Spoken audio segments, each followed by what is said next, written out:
wanted to express their dissatisfaction over what they call corruption in this parliament, but we've showed you earlier that the situation outside is a bit very calm and everything is moving on as planned.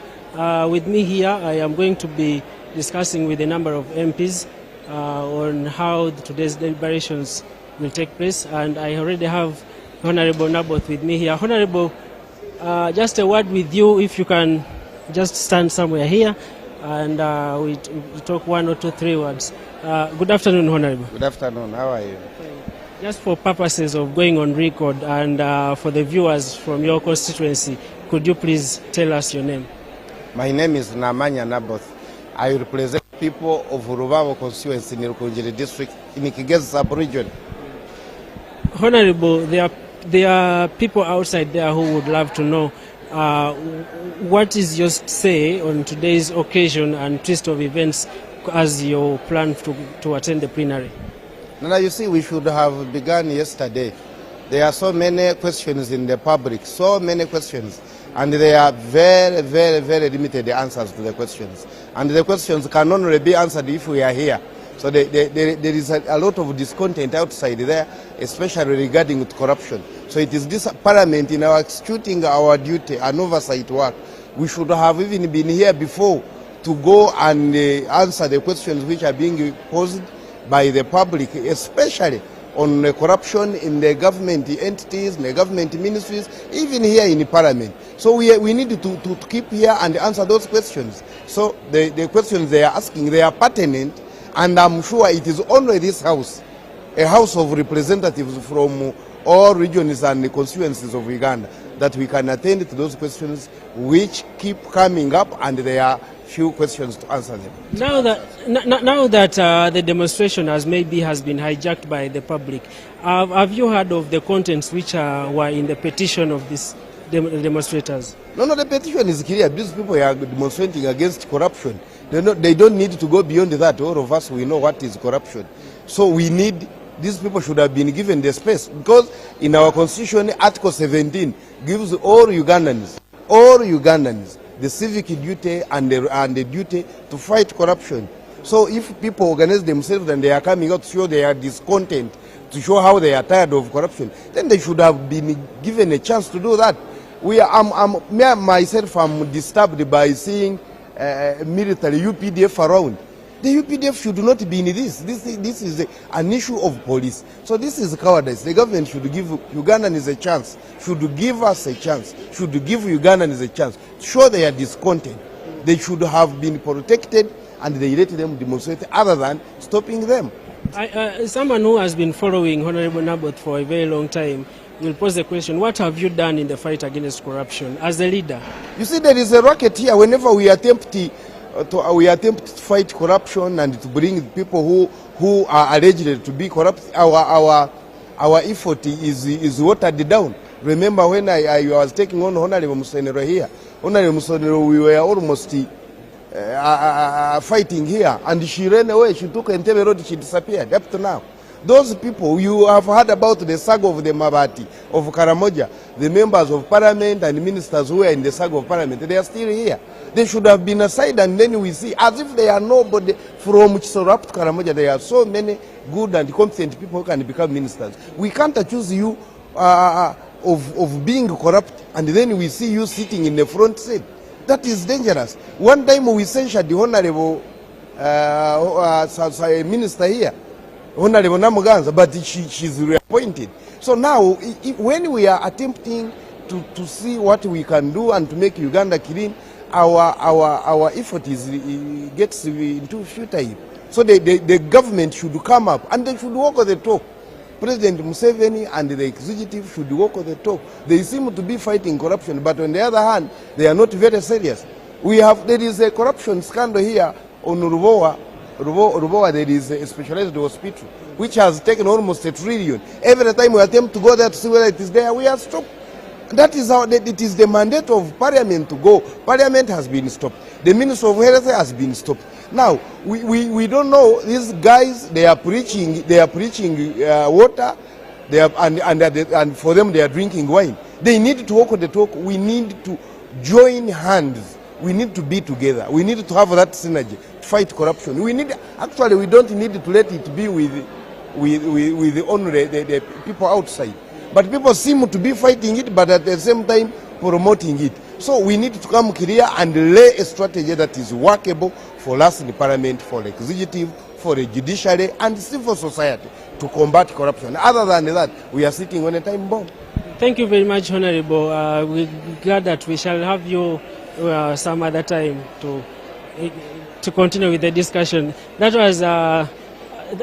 was his views. I am joined by Honorable Member of Parliament here. Honorable, good afternoon. Good afternoon. Yeah. Thank you very much for joining UBC TV Live. And today plenary is resuming. But are you resuming in good spirit? Yes, we are resuming in good spirit because we were supposed to be on recess and the recess was supposed to end today. Therefore, we are resuming in good spirit because we came to just resume parliament. We have been in recess and today was supposed to be a day of reporting. When you say like that, there are a section of the public outside there who are desperate and angered, and they have even organized a protest which was dubbed March to Parliament. As you left your home today, what were your thoughts when you were coming into town? Yeah, as I left home today, I saw videos of the police, of the army, of several non-uniformed forces, which I think are forces, on the streets of Kampala. I think now people know the dictatorship under which we are living. These were youth who were going to stage a peaceful protest accepted and mandated under the Constitution of Uganda. They were not armed, they are not powerful, that they are connected to any person, but you bring members to stop a peaceful protest. For those people who have been having doubts under which system we are living, now I think they have no doubt whatsoever. What should have happened is to work with these youth, whichever reasons they are presenting, whether stupid or not, they are Ugandans. They should have been allowed to march peacefully. Recently we had people marching through the gate, even coming where I'm standing here, and protesting against Honorable Seshku. What difference is there that the youth of Uganda cannot walk? I may not agree with what they have put 1, 2, 3, 4, 5. I may not agree with whatever they are saying, but I will die defending their right to exercise their rights under the Constitution of Uganda. How best would the security or government deal with the youth, the said youth, who have no address? Who have no address? The people who went to celebrate President Museveni's birthday at Koro recently, which address do they have? Do they have an address? Do you know does the security know all the addresses? The people who came here for such Kubo, do they have addresses? The people who are always in the birthday parties of the son of the president, do all of them have addresses? That is just a lame excuse. People just don't want to listen to the truth. I think it is high time that we started listening. I feel so besieged in this parliament that they are stopping people from coming here. And then I should be here in parliament very secure. I feel so secure because they are stopping the people I present to come and present their grievances. It is very unfortunate. Finally, as I let you go, your voters maybe would like to know what have you done as a leader in this fight against corruption and away from all the government repressions? No. As a leader, I have been standing on the side of the people. When the local money was presented here in Parliament to be given for free, I refused it. And all the same, the majority took the day. When the money was supposed to be given to Pineti, I refused it. The majority took the day. When the censure motion came, recently I signed it. If another one comes, I resign it. I don't care. Don't you think you are justifying corruption? Justifying corruption for what? You mean you want to say that the censure was not corruption? I signed against it. So you mean what should I do? Should I have done the opposite? Thank you very much, Honorable. Yes. Thank you. But in short, really, I feel it's very sad that we should protect me from the people I represent, from presenting their grievances. Very sad. Thank you very much, Honorable. More members of Parliament are flowing in. As I've told you that today, 23rd July 2023, plenary is supposed to resume after a long recess. Yes, Honorable, welcome. Thank you. Yeah, we are so glad that each time we contact you as Uganda Broadcasting Corporation, you abide. So, Honorable, today it looks like a business unusual. Is this true? To us, it is not business unusual, because when we went on recess, it was pronounced by the presiding officer that come 23rd of July, Parliament will return. The order paper was issued yesterday, and you can see that we shall finalize the constitution of committee leadership and membership.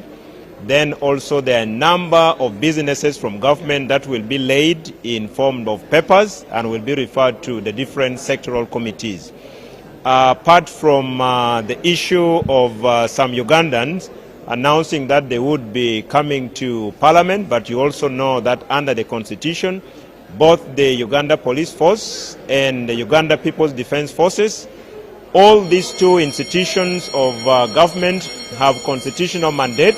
So what they are doing is to ensure that the presence of Parliament is protected. Okay. Yes. So, Honorable, looking at the situation, how the march to Parliament today has been handled, as the government side, the President recently said, do not play with fire. Has anyone played with fire today? First of all, I want to salute fellow countrymen and women who heeded to the humble advice of the President of the Republic of Uganda, who is also the Commander-in-Chief of the Armed Forces and the Fountain of Honor, who advised the people of Uganda that these issues of demonstrations is not good enough at the moment. He even went ahead to state, like you have stated, but you can see that compared to the other years, many Ugandans have decided to say we cannot participate in this process. In your own view, what do you think has really pushed the population to this, that they even decide to march to Parliament? What has pushed them to this one? First of all, before even analyzing what has pushed them, if you would wish to petition Parliament on any matter, our rules of procedure are exceedingly clear, and each and every step is provided for. If these are Ugandans who thought that they had any matter to petition Parliament on, I would strongly advise them to follow or heed to the rules of procedure of Parliament. But now that they have not even marched to Parliament, I cannot really state without any fear of contradictions what they are fighting for. But if they have genuine issues that they feel must reach Parliament, I humbly advise them to respect. Has been dubbed as a people-centered Parliament. On such a day, could you clarify on this to the population? Maybe some of them don't know about this. We still remain a people-centered Parliament. We still remain an evidence-based Parliament, because even when we reconvene today from recess, you are confident that whatever we shall discuss will be in the best interest of the people of Uganda. How best would we avoid such a situation today if at all nothing is done? Because even in the order paper today, we have designation of members to the sectoral committees and then laying of papers. But then the demands have not been met.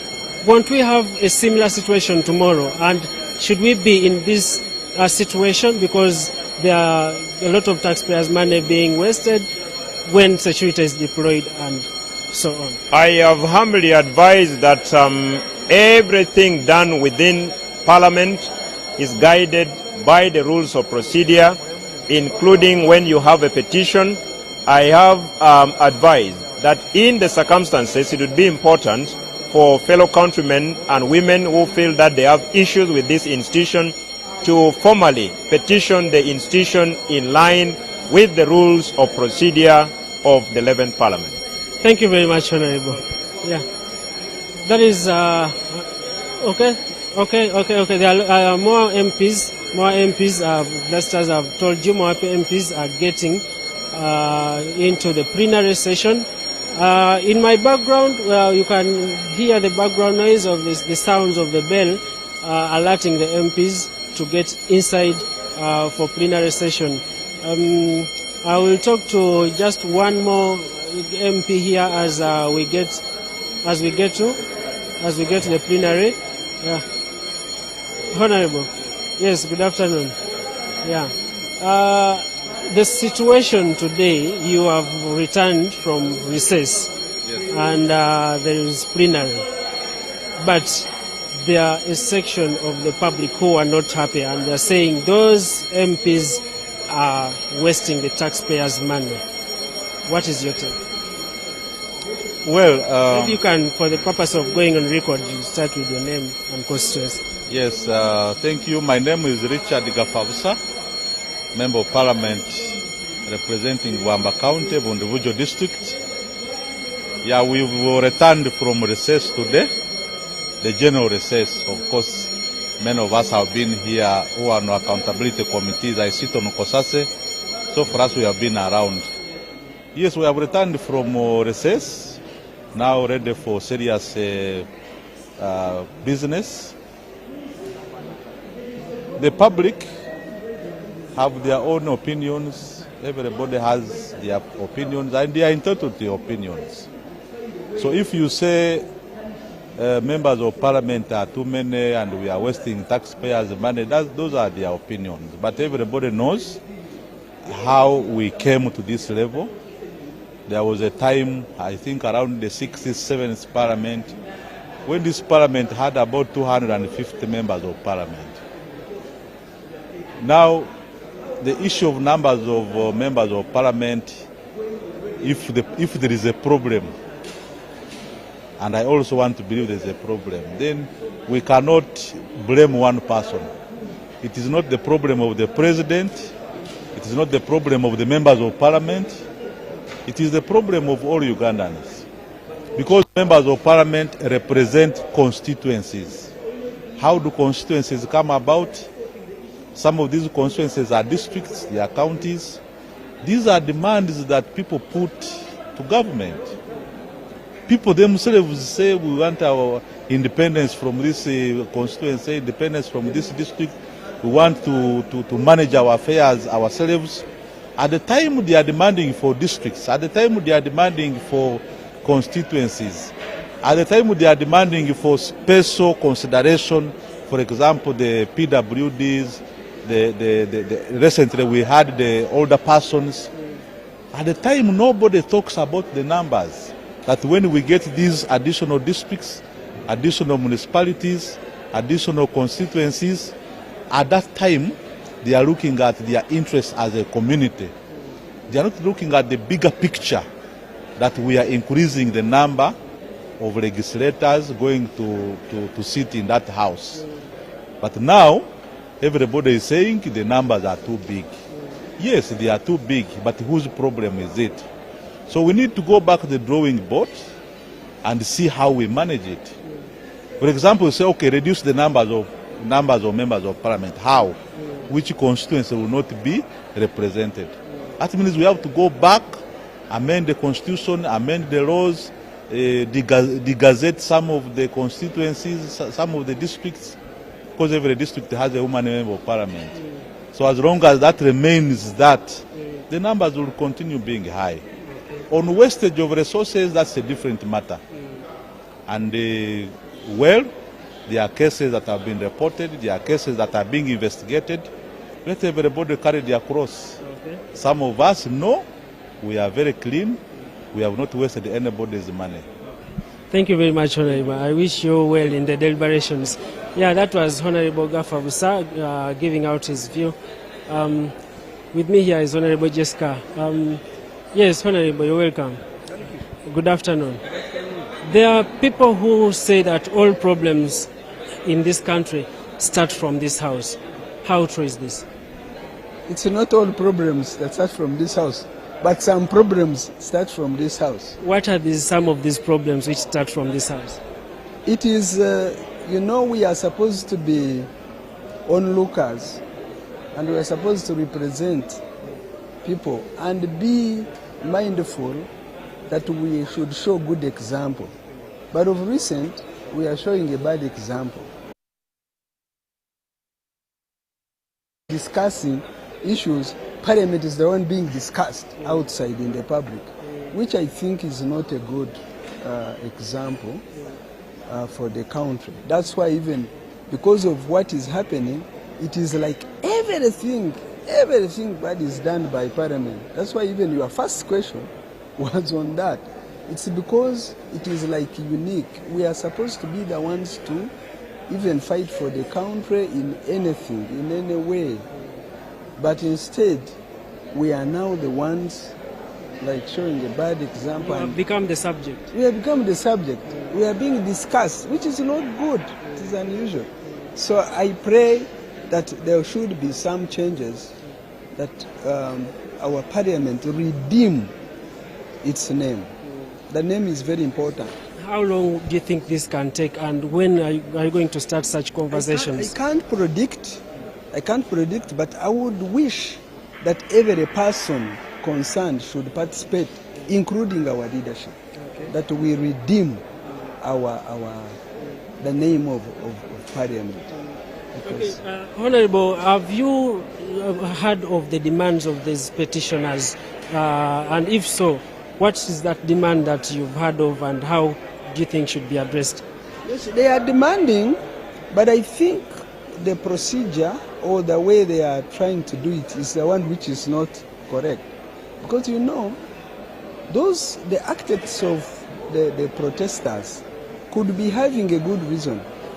But the people who are in the action, who are in the act, they normally divert from the agenda. That's why I think government has come up to say that no protest. Because the way they protest, they lose the direction.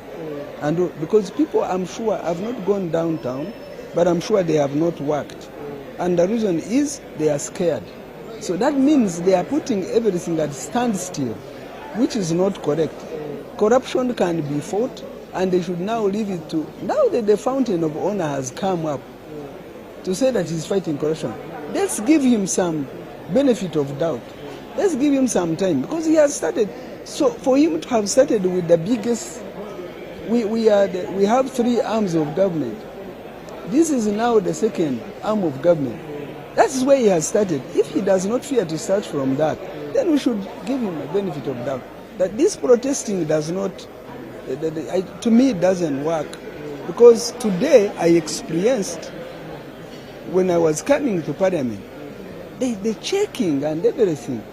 That means, and it's because now that I'm a member of Parliament, I've been allowed and moved. And what about those ones who are not members of Parliament? They are being harassed.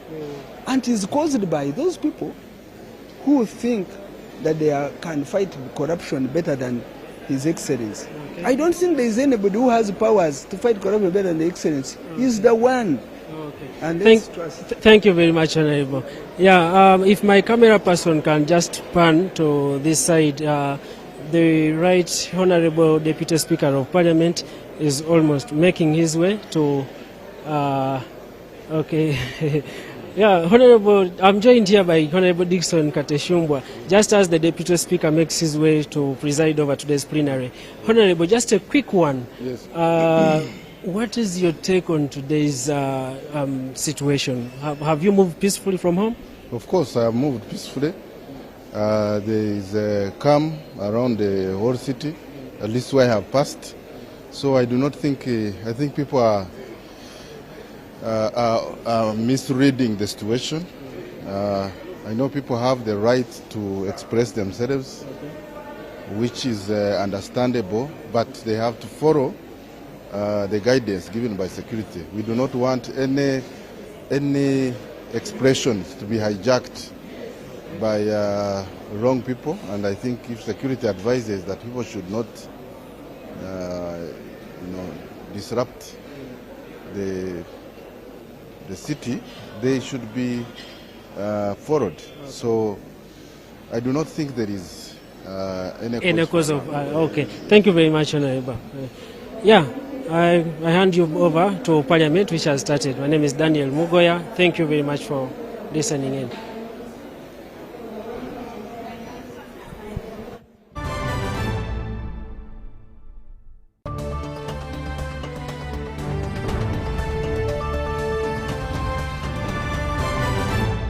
Grant that they may, as in your presence, treat and consider all matters that shall come under their deliberation in so just and faithful a manner as to promote your honor and glory and to advance the good of those whose interests you've committed to their charge.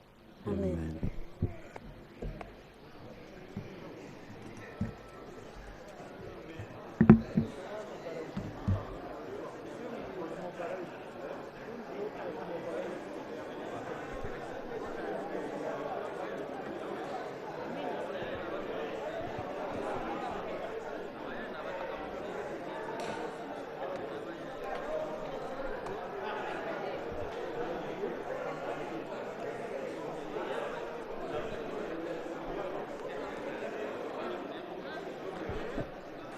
Item 2 on the order paper, communication from the chair.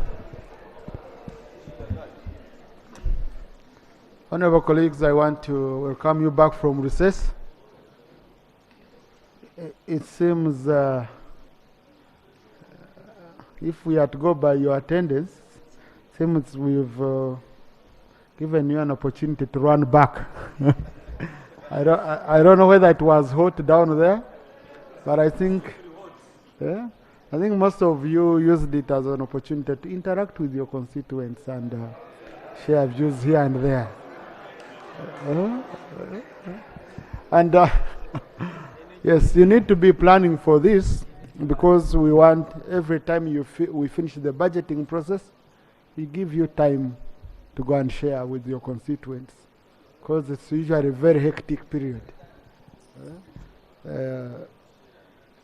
So, honorable colleagues, we really start on a very sad note. I hope most have lost the Honorable Aripe Simon Peter, the member of the NRM Central Executive Committee, who has been the Vice President of the NRM for Karamoja, and also he's a former Member of Parliament representing the people of Moroto Municipality in this house. He died today morning as he was coming to attend the Central Executive Committee of the NRM that was supposed to approve the committee leadership. He died in an accident along Mbare Tirinyi Road today morning. Very, very, very, very sad. I want to extend our condolences to the family, to His Excellency the President and Chairman of the NRM and members of SEC, and to the people of Karamoja and the county at large. Our Honorable Aripe has really served this country diligently over a long period of time. Burial arrangements will be communicated later today in the SEC meeting. I'm told this is one of the matters which were discussed, and they'll be communicating to the country on burial arrangements. But also in the same vein, our Honorable colleague, the Honorable Sharon Leka Barimoy, the woman MP for Guru District, has this morning lost her husband, Mr. Adjera Nobat, at Murago Hospital. I talked to her this morning. She was heartbroken. Honorable colleagues who can reach out to her, please console her and put her and family in prayer. And on behalf of Parliament, I extend our condolences. Now, also again, this same week, honorable colleagues, I know most of you are Gen Zs. So, so Honorable Timu Giwi, Honorable Kwizera Wagahungu. Honorable Mara, no, Honorable Mara doesn't qualify in that category. But this week, on a very sad note, we lost again Mr. Matthew Bukenya, former Secretary of UNEB. Most of you on your academic documents, you will see the signature of Mzee Matthew Bukenya, and really very, very sad, very, very sad. So I request honorable colleagues that we stand up and observe a minute of silence in respect of our colleagues.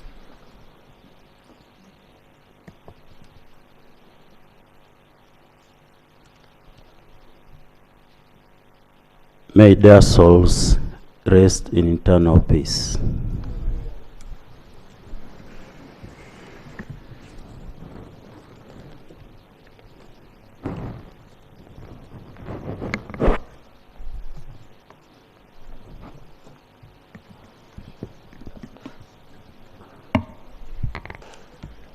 Honorable colleagues, His Excellency the President has returned 2 bills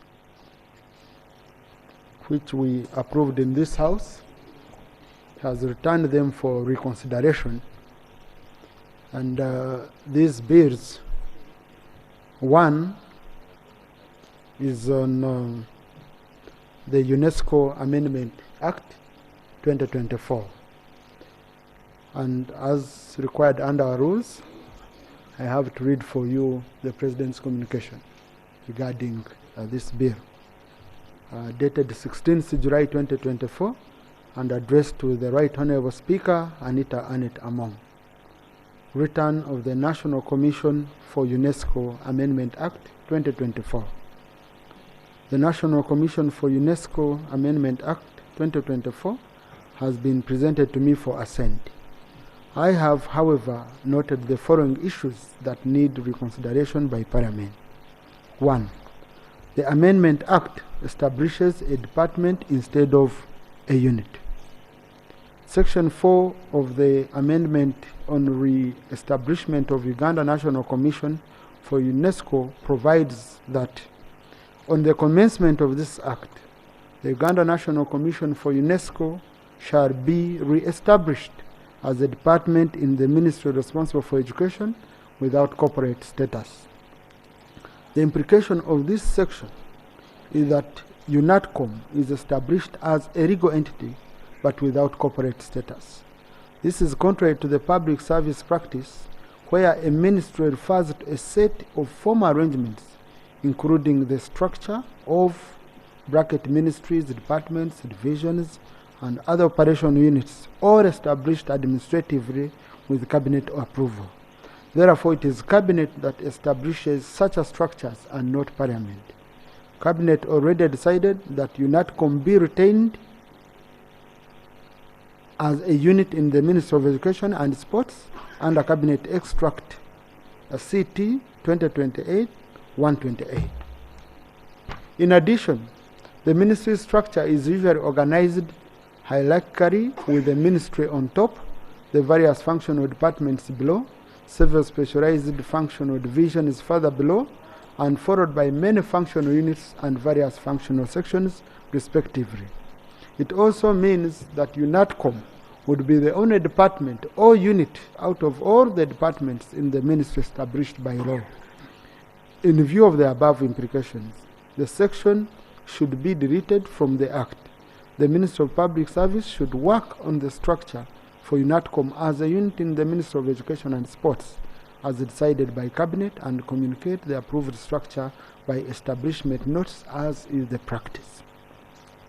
2. The Amendment Act continues the terminology of a commission in the long title.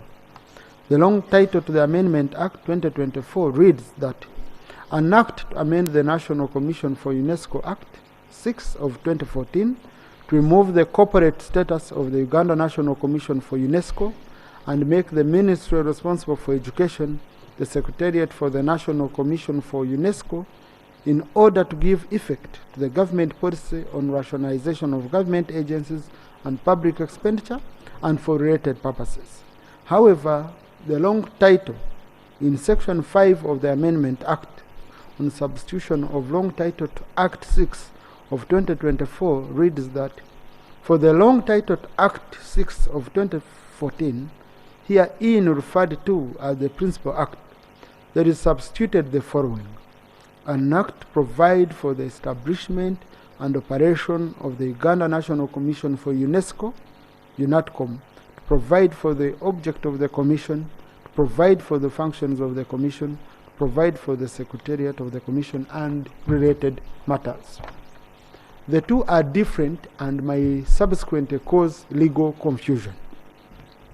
Under Section 14 of the Uganda National Commission for UNESCO, Amendment Act 2024, on substitution of heading of Part 3 of Principal Act, it reads that for the heading of Part 3 of the Principal Act, there is substituted the following: Part 3, Administration of Commission. Under Section 15 of the Uganda National Commission for UNESCO, Amendment Act 2024, on substitution of Section 13 of the Principal Act, reads that for Section 13 of the Principal Act, there is substituted the following: Administration of Act, the Commission shall be administered by the Ministry responsible for education.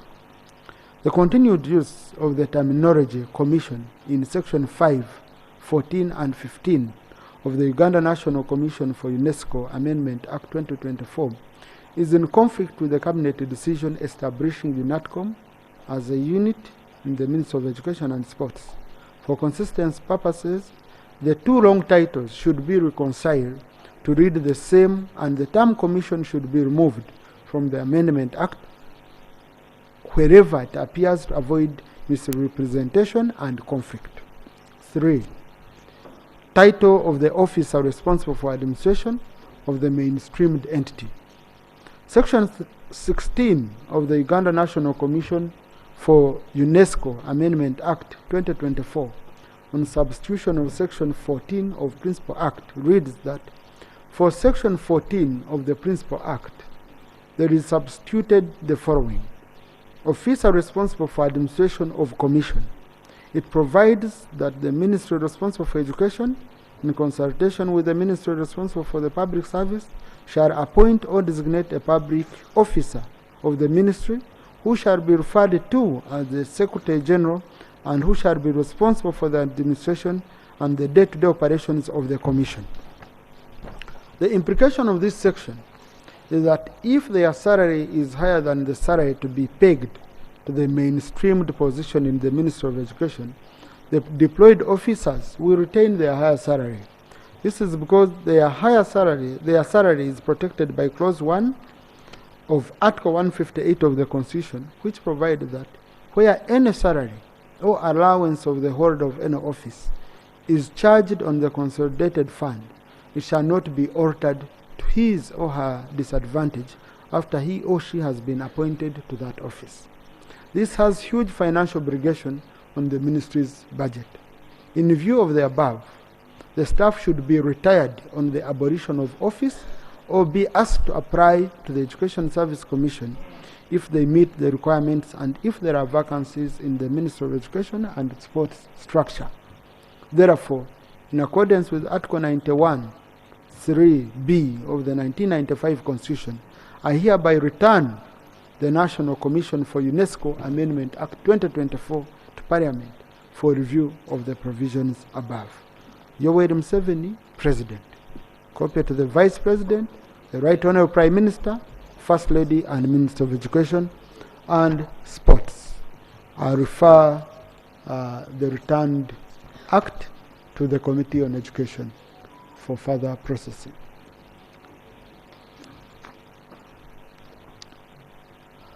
The second one, also dated 16th July 2024, addressed to the Right Honourable Speaker, return of the Higher Education Students Financing Amendment Act 2024.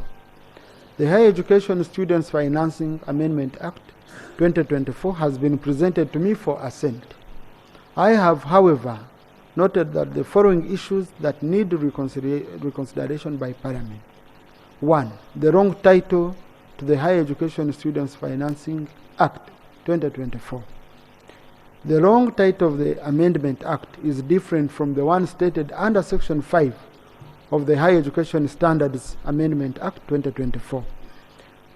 For instance, the former reads, an act to amend the Higher Education Students Financing Act 2014 to mainstream the functions of the Higher Education Students Financing Board into the Ministry of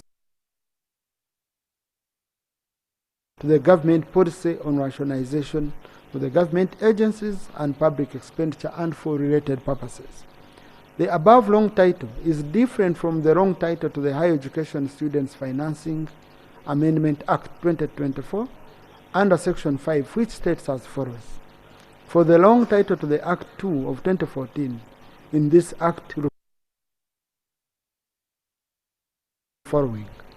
An act to establish a scheme to finance students to pursue higher education in Uganda, to establish a fund to finance the scheme, and to provide for the management and administration of the scheme and fund by the ministry responsible for education. For consistency, the two long titles to the Act should be reconciled to provide for the same. 2. Transitioning of the current employees of the Higher Education Students Financing Board. Section 43(6) on savings provides that the staff of the Higher Education Student Financing Board may be redeployed to serve in the public service subject to availability of positions. This is irregular because the Higher Education Students Financing Board staff were neither appointed in the Education Service by the Education Service Commission in accordance with Article 168, Clause 5 of the 1995 Constitution, nor appointed in the public service by the Public Service Commission under Article 166(1) of the 1995 Constitution. This means they are not eligible for redeployment in both the education service and public service as proposed in the above section of the Act. Therefore, Section 43, Clause 6 of the Higher Education Students Financing Amendment Act 2024 on savings should be deleted because it is not applicable to employees, to Higher Education Students Financing Board staff. The staff should be retired and compensated on abolition of office. If they intend to join either the education service or the public service and they meet the requirements, they should go through the recruitment process. In accordance with Article 91(3)(b) of the Constitution of Uganda, I hereby return the Higher Education Students Financing Amendment Act 2024 to Parliament for review of the clauses above. Yoweri Kaguta Museveni, President. Copy to the Vice President, Right Honourable Prime Minister, First Lady, and Minister of Education and Sports. I refer the same to the Committee on Education for processing. Honourable members, as you are aware, the Honourable. However, she has been representing Parliament on the Commonwealth Parliamentary Association. I have received communication replacing her with Honourable Odoi Bernard, Youth Representative for Eastern Region. Honourable Odoi Bernard, I wish you the best of luck. I want to thank you, Honourable colleagues. So the Gen Zs are represented now, once again. Honourable members, I have matters of national importance that I would... let me first give Rope first, and then Honourable Mujite.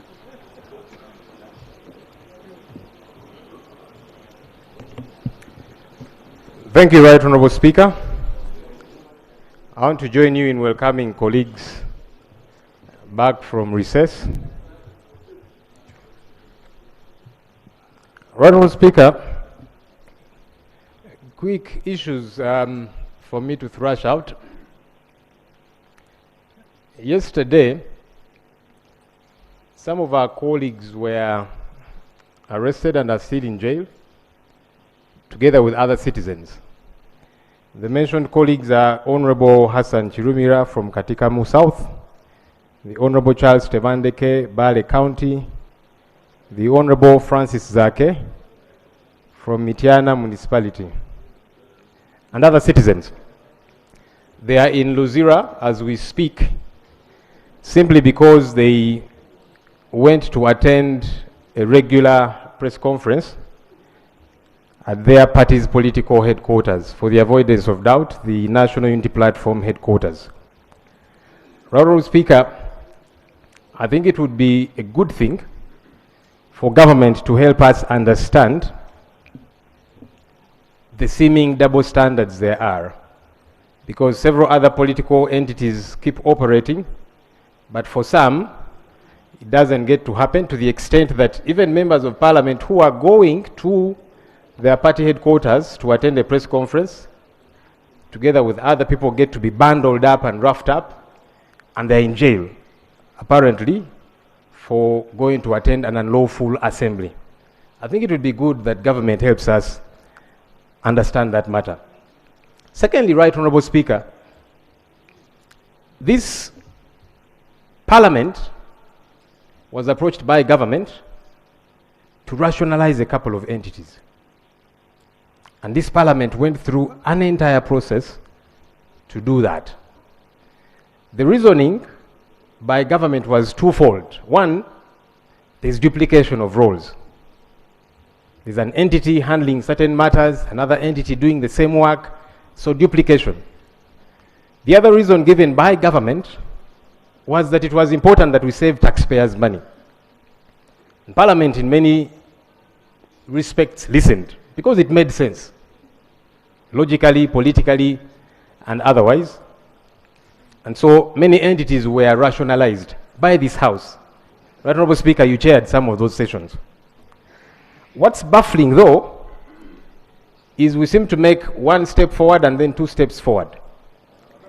Backwards. Thank you. One step forward, two steps backwards. Right Honorable Speaker, recently we saw government coming up with a new unit. Just honorable colleagues, today allow free sitting for colleagues who are standing there. Please. Honorable Miyingo, you can sit next to Honorable Sarirwa. Please, free sitting. Let's continue, Honorable. Sorry for the... Right Honorable Speaker, we have seen government recently, while we're in the process of rationalization, coming up with a new unit which they have called the State House Revenue Intelligence and Strategic Operations Unit, that was created to fight corruption in URA. We ask, is this not duplication? Because we have several anti-graft fighting entities. Why not empower them, as opposed to creating a new entity? This might not be a creature of statute, as is the case with others, but it's a full-fledged unit that's meant to have operational funds. It's meant to have a structure. Why? Government needs to help us understand, because you came here and told us, let's rationalize entities, cut down on expenditure. But you're creating new entities to do work that, in our view, should be executed by already existing entities, which we should be empowering. If we think they're not doing good enough work, if we think some of the people they are in are not competent, or whatever the case might be, throw them out, replace them with those who are qualified. Why? Still on this issue, Right Honorable Speaker, the person who was appointed to lead this unit, a one David Kalemera, is a convict of tax fraud, Right Honorable Speaker. I ask, are we setting a thief to catch a thief? And Right Honorable Speaker, I want to lay on table a judgment, because these are not my words. When I say he's a convict of tax fraud, I want to lay on table a judgment by a court of law in Uganda. This is Uganda versus Kalemera David and others, in which Justice Gidudu convicted them for tax fraud. And this is, so I'm laying this on table, Right Honorable Speaker. This is the person that's been appointed to fight corruption. He was convicted for corruption, for tax fraud. It does not make sense at all, Right Honorable Speaker.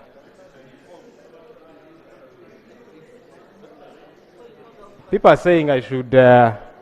maybe the full citation. That's all right. I just wanted to redeem Parliament's time, but since you have allowed, Honourable Just Speaker. the case number.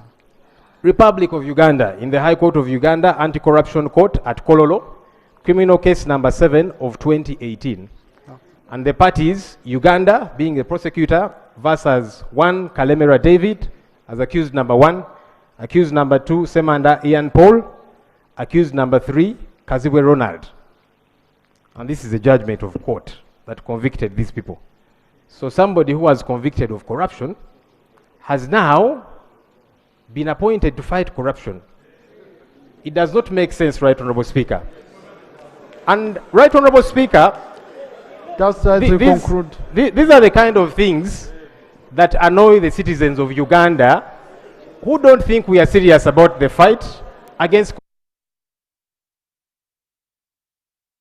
corrupt people, according to court. To fight corruption, people get agitated.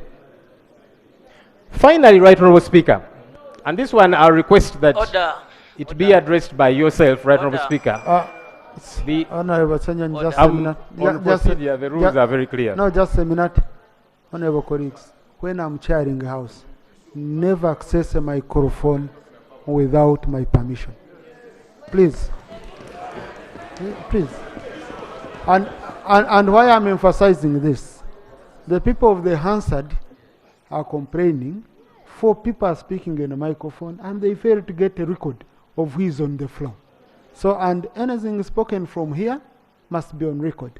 So I request that one we keep, so that we make it very easy for our record to look cleaner and more.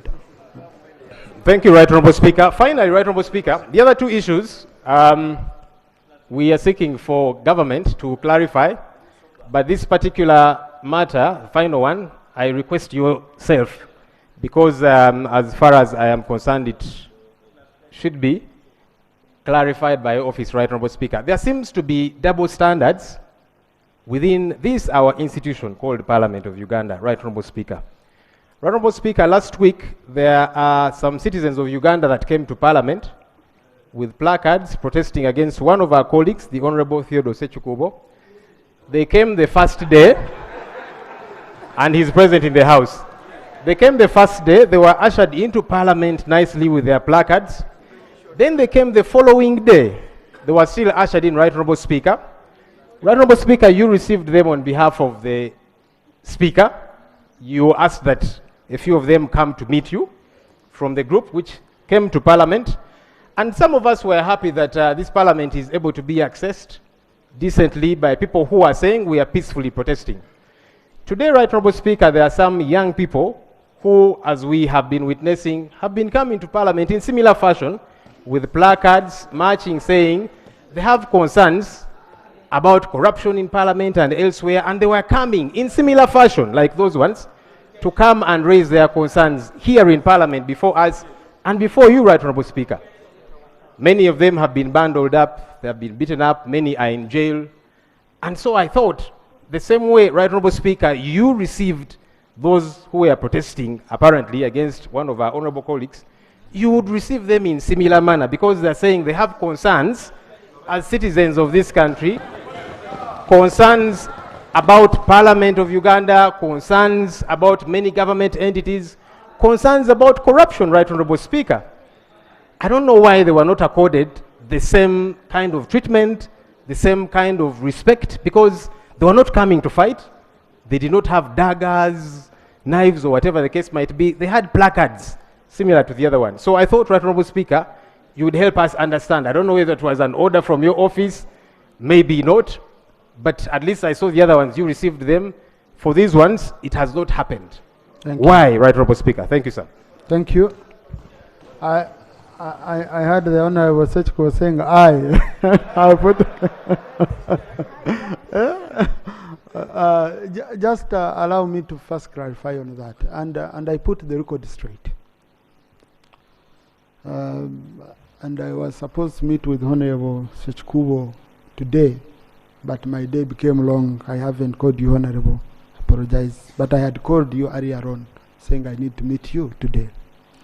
What happened the day when some people entered here in Parliament, 12th July, for record purposes is not something which had been sanctioned by the leadership of Parliament.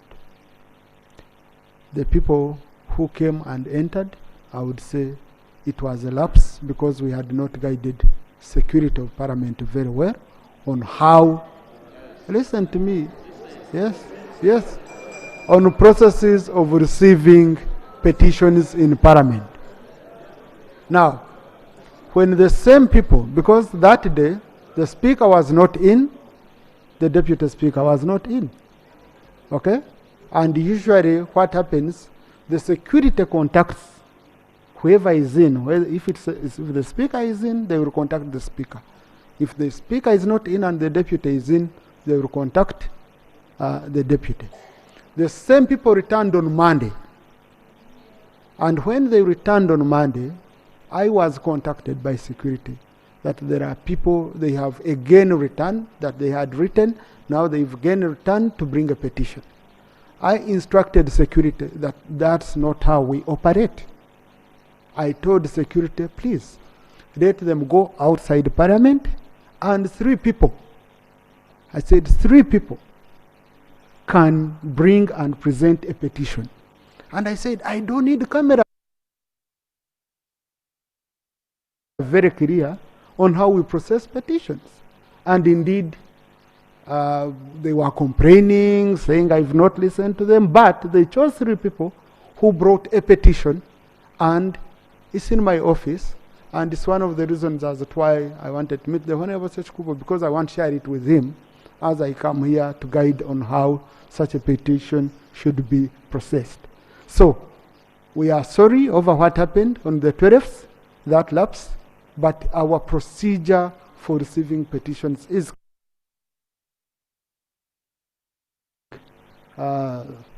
which the Honorable Senyon is referring to. I have, the institution of Parliament has not received any notification, formal notification, of anyone who wants to bring a petition regarding the issue they are talking about in public. I will not move from my chair to move around to start looking for people, to soliciting for petitions from the public. When we are a formal institution that has formal structures, I request if there is anyone, the address of Parliament is known. If there is anyone who wants to bring a petition to Parliament, let them write to the leadership of Parliament. We shall guide them on how to bring the petition. And we shall receive it if it's coming. But now, if you want to bring a petition to Parliament, you write to police. You don't inform me. I also go read through news and all that. It becomes difficult for me to arrange for you. Otherwise, Parliament is open to receiving any petition that would come. That's why you provide in our rules on how to process this. So we've not blocked out anyone, my brother, the Honorable Joel. Thank you. Yes, the Prime Minister, they had raised, the Honorable Senyon had brought issues.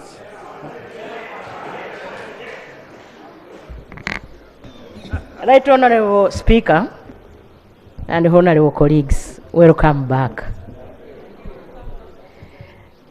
I will start by addressing the first question using Article 23 of our Constitution. Those of you with a copy can go through it, on protection of personal liberty, and go to sub-article 4B.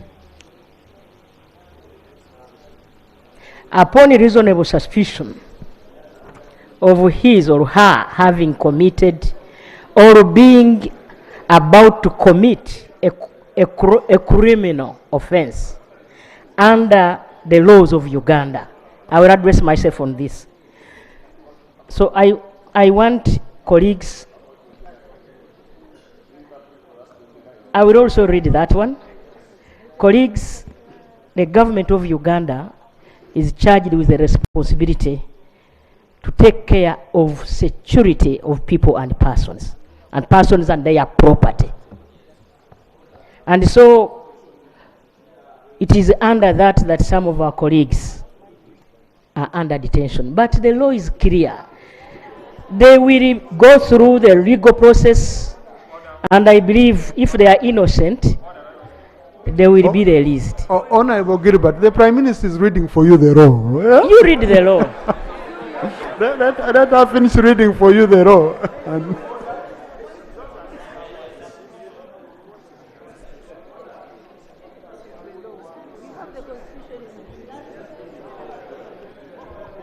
You know, these legal people think for us we don't read.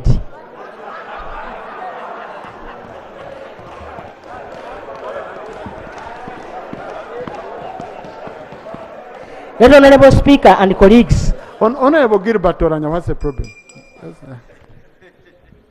Thank you, Right Honourable Speaker.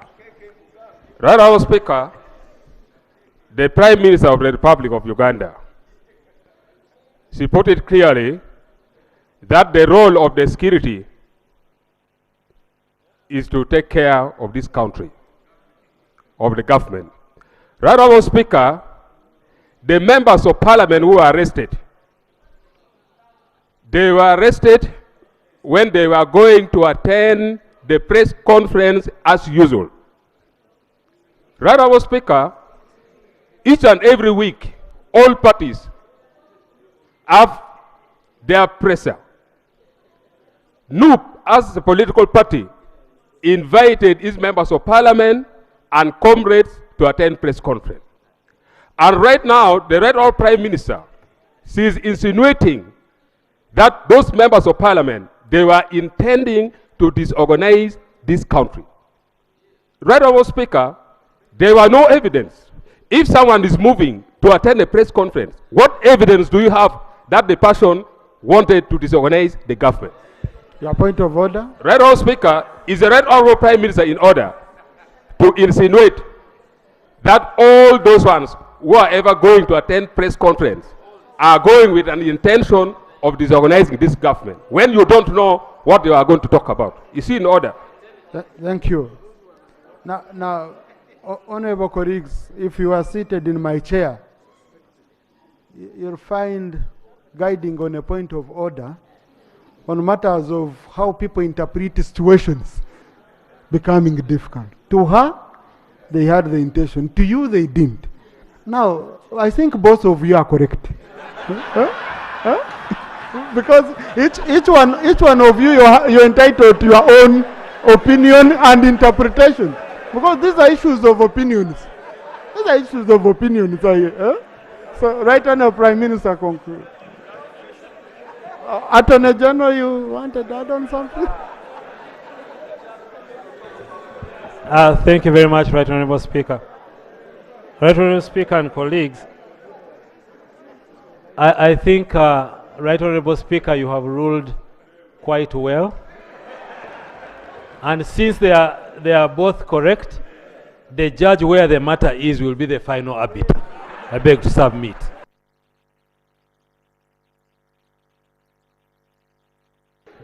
Right Honourable Prime Minister, that's closed. We got URA issue. Let's not reopen that's where that I'm one. going, Right Honourable Speaker. Right Honourable Speaker and Honourable colleagues, everybody here is aware that the President has got executive powers to appoint. He has executive powers, I repeat, to appoint any person. Because I've seen him even appoint some members of the opposition. Yes, so I believe this question is not for me. It will go to the appointing authority. Now, honourable colleagues,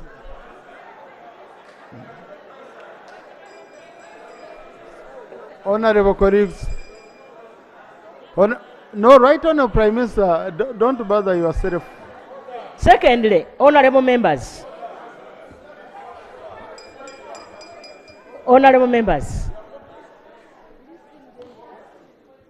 I want to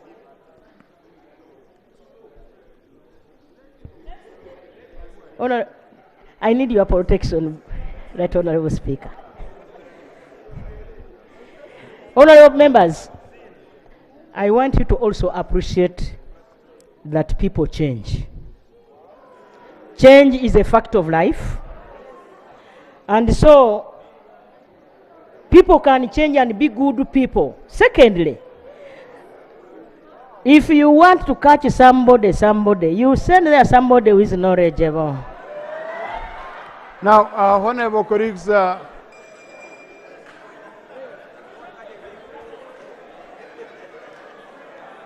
order, honorable colleagues. Order, honorable colleagues.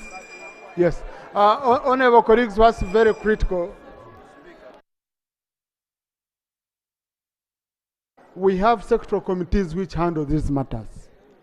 I would really want to leave it to the sectoral committee in charge of the sector, which will be looking at the impact of the creation of such offices, whether it has helped us to make more progress, or whether it has not added any value, because in the end we budget for it from here.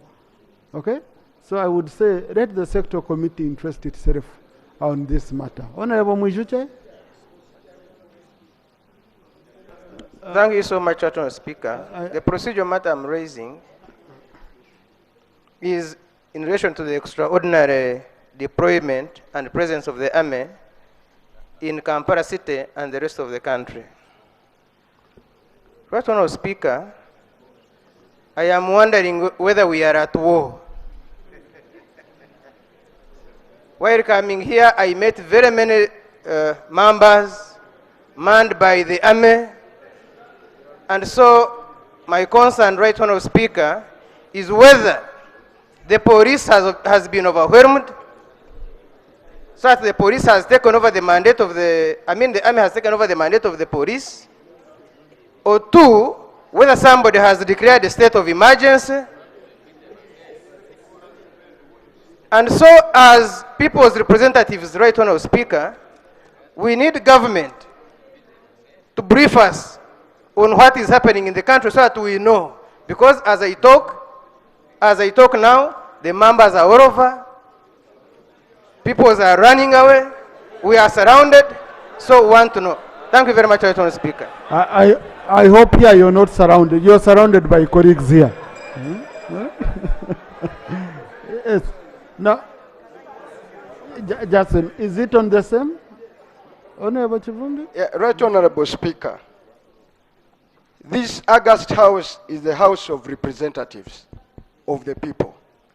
Our cardinal fundamental role is to sniff out what concerns Ugandans and unflinchingly come to this house and debate those matters. In the whole of East Africa, not only in Uganda, but in the neighboring Kenya, young people are raising their voices.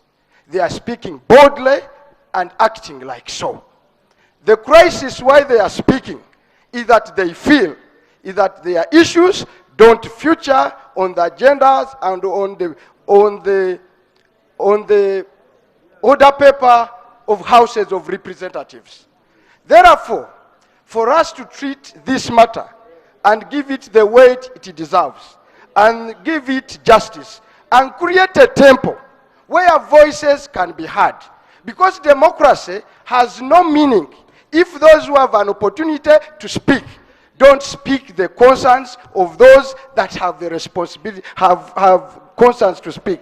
My appeal to you, Right Honorable Speaker, is that this, what is going on, and Parliament sits in this extraordinary circumstances, surrounded by forces that ordinarily go to war. Therefore, it requires this House to find space and adequate time, whether it hurts who, for us to come here and debate the concerns of those people boldly. Otherwise, for us to gloss over and laugh over them, one day they will overwhelm those members. They will overwhelm those forces and descend to our homes, to our places of work, and find us everywhere on the street and say, we no longer represent them. I want to appeal to you. And when I appeal to you, I think this is the special place for you. Because you and me, Right Honorable Speaker, come from that kind of activism. We've been there.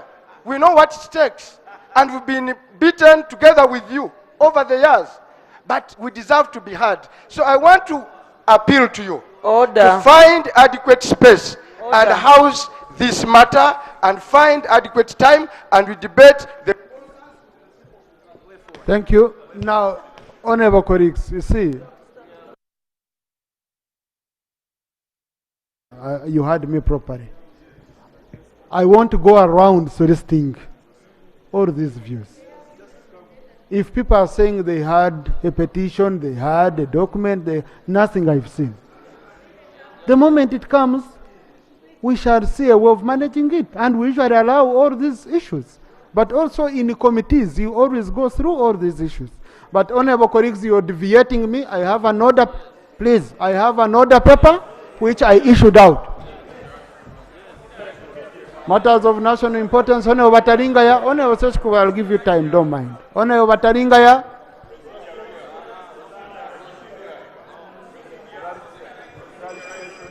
Honorable colleagues, please. Please, honorable colleagues, I request you. Honorable, look, let me first guide. Please, let me first guide. Honorable colleagues, when a speaker is speaking, you have to be seated. When a speaker is speaking, you have to be seated. When a speaker is speaking, you have to be seated.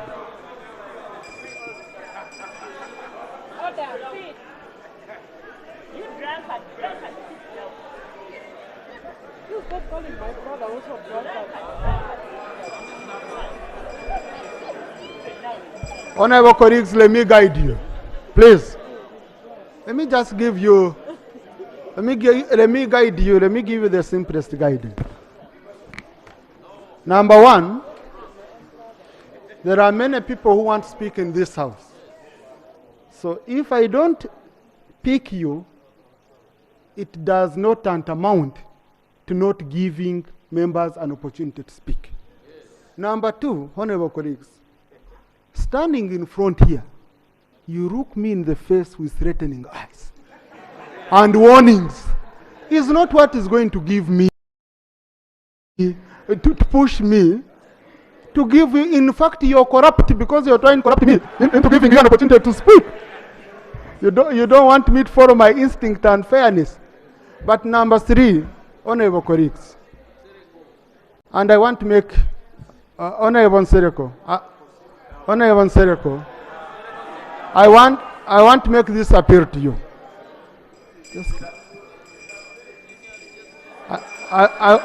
I want to make this appeal to you, honorable colleagues. Now, please.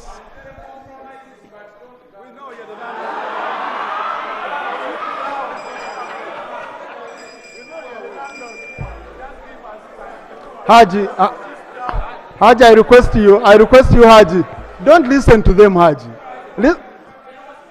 Listen to your speaker, just be seated. No, please.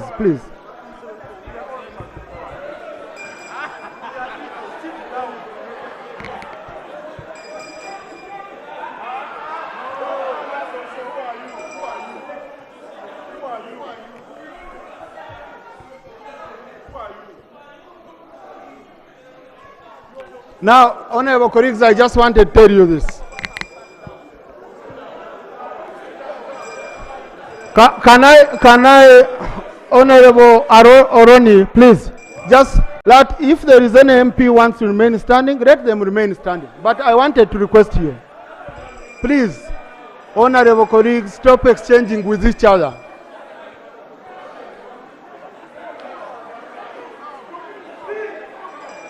Honorable Bataringaya, raise your matter.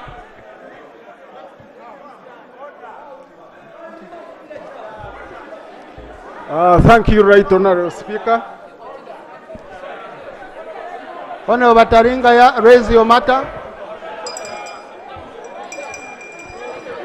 Thank you, Right Honorable Speaker. I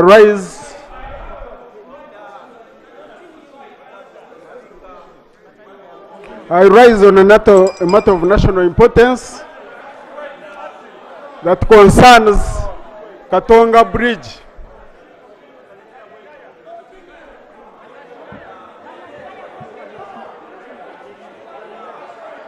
Please.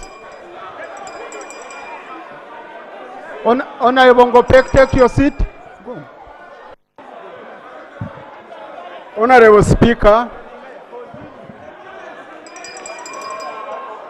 Katonga Bridge is 80 kilometers Right, on Kampala Masaka Road.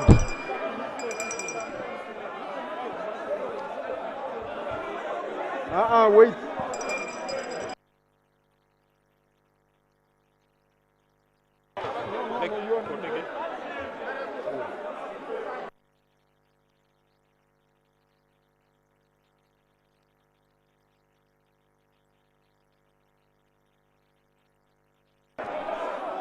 Yes, Katonga Bridge is on Masaka Road, 80 kilometers from Kampala. And it is Now, an international trade route. Honorable Taringa, let me first guide members. Honorable colleagues, tomorrow, the Business Committee of Parliament is sitting. And honorable colleagues, tomorrow the Business Committee of Parliament is sitting. And one of the issues we are considering on our business is the State of the Nation address, where you find that all these issues we are raising, the President touched them, and we are going to have a debate for 2 days regarding these issues. It's a very good platform, other than coming in piecemeal under procedure. Because even procedure, we are limited under procedure. So I would request, honorable colleagues, you will have all the time to debate these issues very, very soon. And all of them are going to come up. So I don't think it's helpful for us to start exchanging with one another. Number two, honorable colleagues, what I wanted to tell you. Honorable colleagues, please listen. Honorable Mwezo, please, colleagues. You know, there is something which I sit down in my chair, I go in my bed, and it pains me. And what pains me is how colleagues have gone for each other. And this brings me, and no, Arion is my brother. And this brings me to a point of worry. A point of worry on us, honorable colleagues, and how we have gone for each other at such a critical time. And it brings me to an African saying that when brothers fight to death, strangers inherit their wealth. You are fighting each other to death.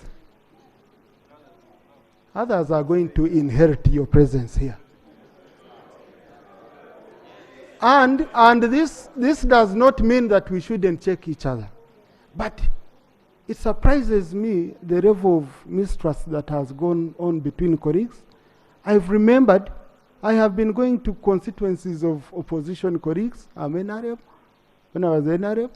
But I ensure that I don't even talk about a colleague. I can talk about my party, but I don't talk about a colleague, because when it comes to issues of colleagues here, we are all endangered species. In all this we are doing, if the thinking is that some are going to come out clean and others dirty, I can tell you we are all in trouble. If we are to sink, we shall sink together. So, the State of the Nation address, and I've made a ruling on this, I don't want to proceed with it. The State of the Nation address, which we are going to give priority very soon, is covering all issues which we are talking about. Honorable colleagues, I request you that we reduce on the temperature in the House, and we first focus on this. We constitute the leadership of committees. Tomorrow we finish our business committee meeting, and we bring State of the Nation address, and we debate. in full all these issues. I request you, and Honorable.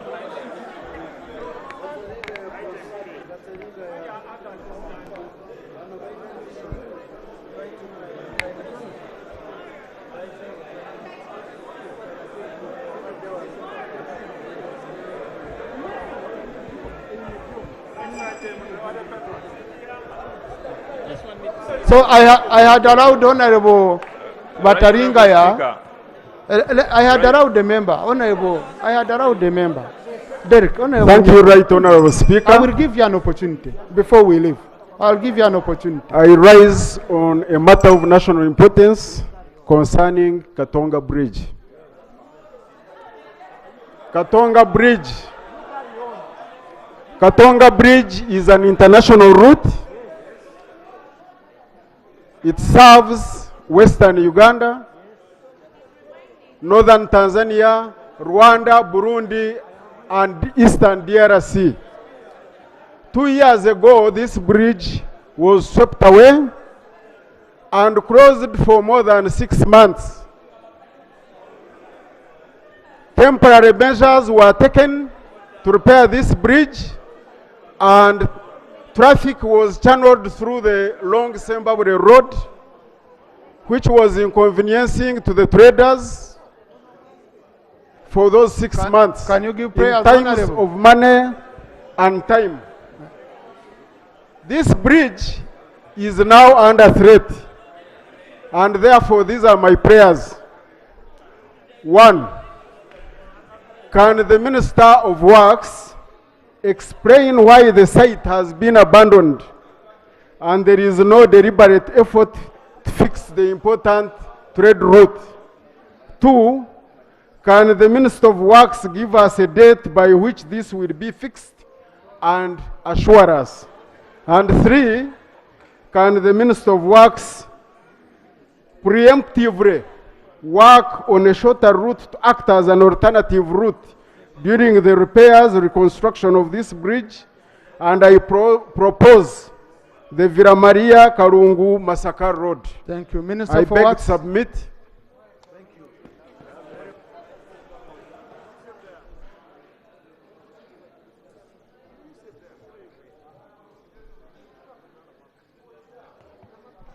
Thank you very much. Right Honorable Speaker, I've heard the matter of national importance raised by the Honorable Batalingaya. First of all, I want to correct the dates. The bridge was not washed away 2 years ago. It was washed away last year in May. So it's not 2 years ago. And this is what we are doing. As you have rightly said, Honorable Batalingaya, when the bridge was compromised, the safety of the bridge was compromised, we did the following. 1, we created a diversion for most of the heavy trucks to go through the longer route of Mpiji, Sembabule, Masaka, and then rejoin Mbarara. 2, we put a temporary crossing for light vehicles, and the light vehicles continued crossing, including pedestrians. 3, we have now put a bail bridge which is serving the crossing of all trucks, including heavy trucks. A bail bridge is not a permanent structure. That bridge was compromised because of the change in the environment, the meteorological changes, the change of behavior of Katonga River. We had to study the meteorological behaviors of that river so that we can make a new structure which is resilient and will stand the test of time. We could not rush into reestablishing more or less the same bridge which had been compromised. So what has been done, a contractor has already been identified and has already been given the contract to conduct the new design of that bridge. The design has been made. This was a build and design contract. The design was made. The design has been reviewed, and the design has been passed. So the construction of the bridge will start around October, when everything else has been done. The contractor is not only addressing Katonga Bridge, the contractor is also going to address the challenges in Karandazi Swamp, in Rera Swamp, to ensure that that section of the road network is restored to meet the challenges of the truck volumes on that road. Wait, I was told to answer Katonga. Right? So, Right Honorable Speaker, that's about Katonga Bridge. The contractor is now setting up his camps. The contractor is putting up his asphalt plant. And once it starts in October, the work will go on continuously without stopping. Members, honorable members, Right Honorable Speaker, I want us also to understand these structures are not simple structures to do. Because if we do a structure in a hurry and it gives away in a few years, it will be the same house which will put us to task. This is a very sensitive structure, and so it should be done with all the caution and with all with all the detail it deserves. So let's be patient. The bridge will be done. Thank you, Honorable Kuruo. Kuruo. Thank you very much, Right Honorable Speaker. I'm raising a matter of national concern regarding the heavy hailstorm that hit the villages of Omiro, Abobore, and some parts of Amusha sub-county in Toroma County. Right Honorable Speaker, it was a very disastrous rainfall that killed over 200 cows, 200 animals, and also destroyed gardens of simsim, cassava, potatoes, and so on. Right, Honorable Speaker, I have the report from the District Disaster Committee, which I want to lay on table. And this incident was reported clearly on the new vision of 10th. You can see a pupil trying to raise blocks of ice, compacted ice, more than 20 kilograms. I wish there was a way I could lay the videos. It is really very, very disastrous. My prayer, relief items in terms of food, seedlings, and non-food items like iron sheets be accorded to affected people. 2, the Ministry of Water and Environment allocates enough tree seedlings to the people so that they plant trees in order to avert the climate change. 3, there is a request that the silted valley dams along the area, especially Achuna Dam and Ongija Valley Dam, be desilted. And finally, Right Honorable Speaker, these people use the PDM money to buy these animals which were killed and even these crops which were destroyed. Yes, they use the PDM money. So the request is, let these people be compensated. Yes, I beg to submit. Thank you. Thank you. And I lay on table this report. Honorable Minister for Disaster.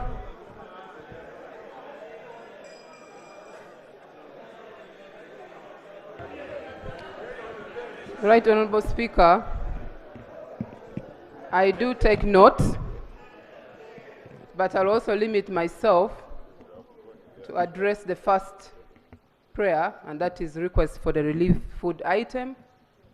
And I want to guarantee the honorable member that upon receiving the request that has been sent to office, when food is available, we will definitely deliver to support the people of Toroma. Thank you. Now, honorable colleagues, I have some items which I want sorted. Then I'm going to allow 30 minutes. I'm going to allow. Listen. I lay Now, on table the disaster report on heavy hailstorms in Toroma Sub-County, Toroma Town Council, and Amusha Sub-County. I beg to lay.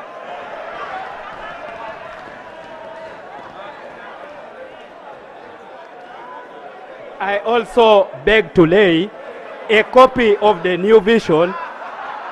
Yes, that showed how the storms affected the area. I beg to lay. Thank you. Thank you. Now, yes. Please, honorable, go and take your seat. Don't.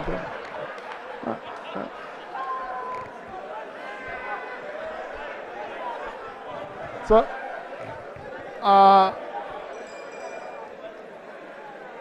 honorable colleagues, I know there are members who have issues to do with security, that the situation today. I want to do 2 items, and then after I'm going to allow 30 minutes to focus on that. Okay? I'm in charge of this house. Please. Yes, I'm in charge of this house. Okay? And I know what I'm going to do.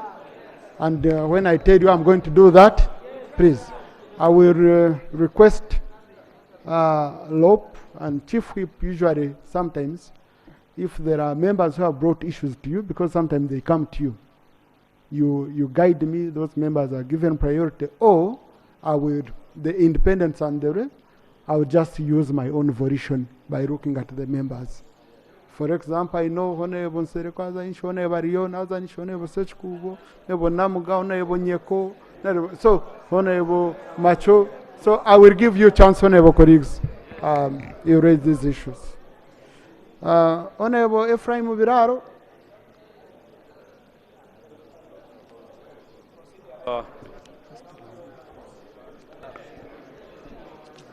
We are proceeding well. We are proceeding We are proceeding well. You carry on. You fire. Thank you, Right Honorable Speaker. And Honorable colleagues, I rise on a matter of urgent national concern, which is a serious threat to the economic welfare and food security in Uganda, starting from Buheju district. For the 3rd year, Right Honorable Speaker, now, Buheju district has been infested with variegated grasshoppers, which devour all green vegetation, but mainly cassava, bananas, coffee, tea, and all the pastures. The areas I have personally witnessed are the sub-counties of Revenje, Bahanga, Nyachishana, Burere, Nyakashaka, Nyakaziba, Chahenda, and Engaju. The district report highlighting more details is here with me, and I'm going to read on table after this, Honorable Speaker. Prayers. My prayers, Honorable Speaker. 1, I ask the Ministry of Agriculture, Animal Industry and Fisheries to go on the ground and investigate and eliminate these insects. Secondly, I ask the government to get in Buheju, establish the origin of these insects to provide a lasting solution. Lastly, since people have lost all the crops, I ask government to provide urgent relief to the affected areas and the farmers. Right Honorable Speaker, I beg to lay on table this report. Thank you very much. Right Honorable Prime Minister.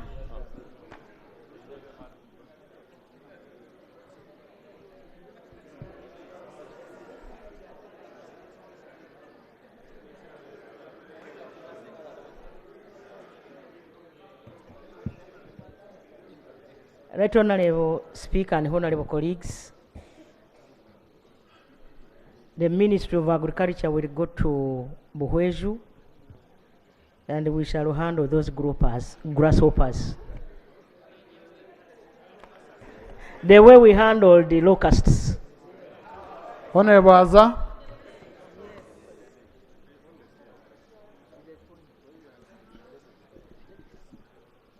Thank you very much, Honorable Speaker and members of the August House. I rise on a matter of national importance, and the issue is about the abrupt suspension of the construction work for upgrading Koboko Yumbe Moyo Road. Mr. Speaker, the groundbreaking ceremony for that road took place on the 17th of May 2024, presided over by the Right Honorable Prime Minister, who is present here. And Mr. Speaker, immediately after the groundbreaking ceremony, tractors, graders, bulldozers, caterpillars, wheel loaders, and heavy-duty trucks were brought on the ground, and works commenced immediately. But 2 weeks after that, Mr. Speaker, all this machinery were withdrawn from the site. Yes, they were withdrawn from the site as I talk now. And right now, there's no work that is going on. And secondly, Mr. Speaker, about the road from Laropi, Moyo, and Afoji Jale Road. About that road, this parliament passed a loan and got money from African Development Bank. Honorable, please, when we are on urgent matters, let's remain. You came to my office, you said the equipment has been taken away, you want it back, they work on the road. Right, Honorable Yes, Prime Honorable Minister? Speaker, our prayers is that may the Prime Minister fast track the issue of Koboko Yumbe Moyo Road construction. Thank you very much. Honorable Minister for Works. Thank you very much, Right Honorable Speaker. I want to update the Honorable Member on what's happened in Koboko Yumbe Moyo Road. It's true, the road was launched. After the official launch, this is a project which is under the World Bank. World Bank has a lot of demands in terms of social safeguards. And for the social safeguards, for them to be accepted, first you must have a contractor on site who is going to be tested by the World Bank as far as social safeguards are concerned. And that particular area is very, very sensitive, even more sensitive than other areas because it's a refugee area. So the social safeguard demands by the World Bank are high top.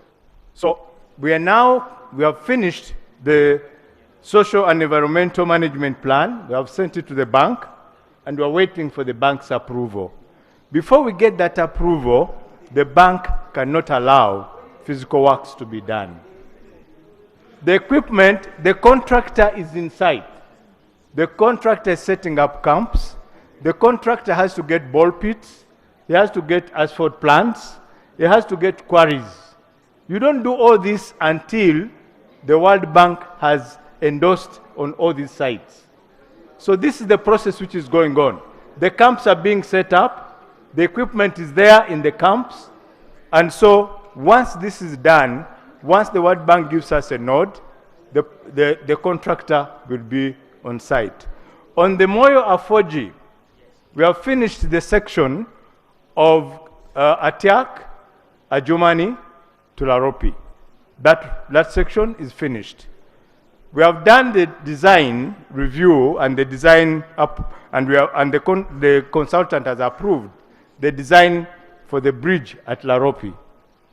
After that, we have sent the documents again to the African Development Bank, who are funding this project, for no objection.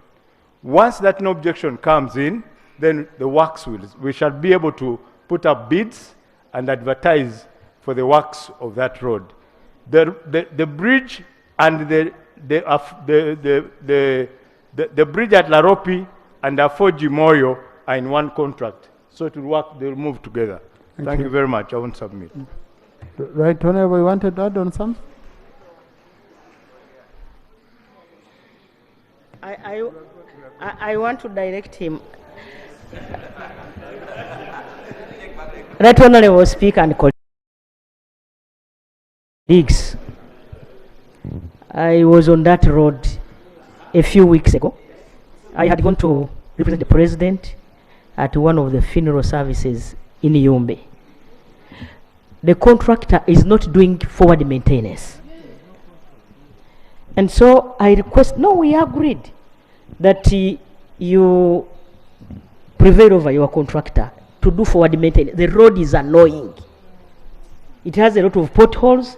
Let the contractor do forward maintenance, and I direct you to do that. Thank you. Honorable Bwanika.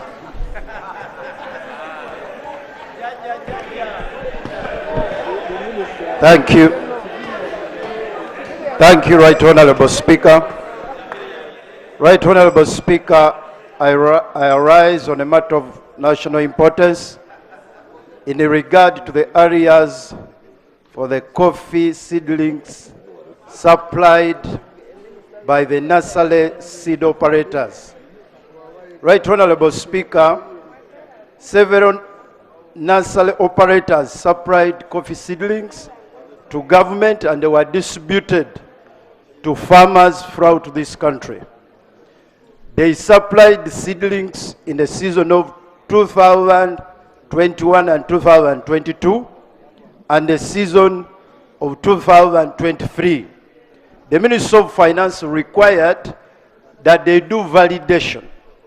And according to the letter of the PSST of 18th March, which was addressed to the Managing Director, Uganda Coffee Development Authority, the validation was finished. And there is a total area of 49 billion. Right Honorable Speaker, in this year's budget, 2024, we provided for only 2 billion shillings for these nursery operators. My prayers, government should commit to pay the areas for the coffee seedlings for the nursery operators as a priority. Secondly, Right Honorable Speaker, government should undertake to support these suppliers who are suffering from bank loans, either with promissory notes, so that their situation is saved. I so pray, Right Honorable Speaker. Right Honorable Prime Minister.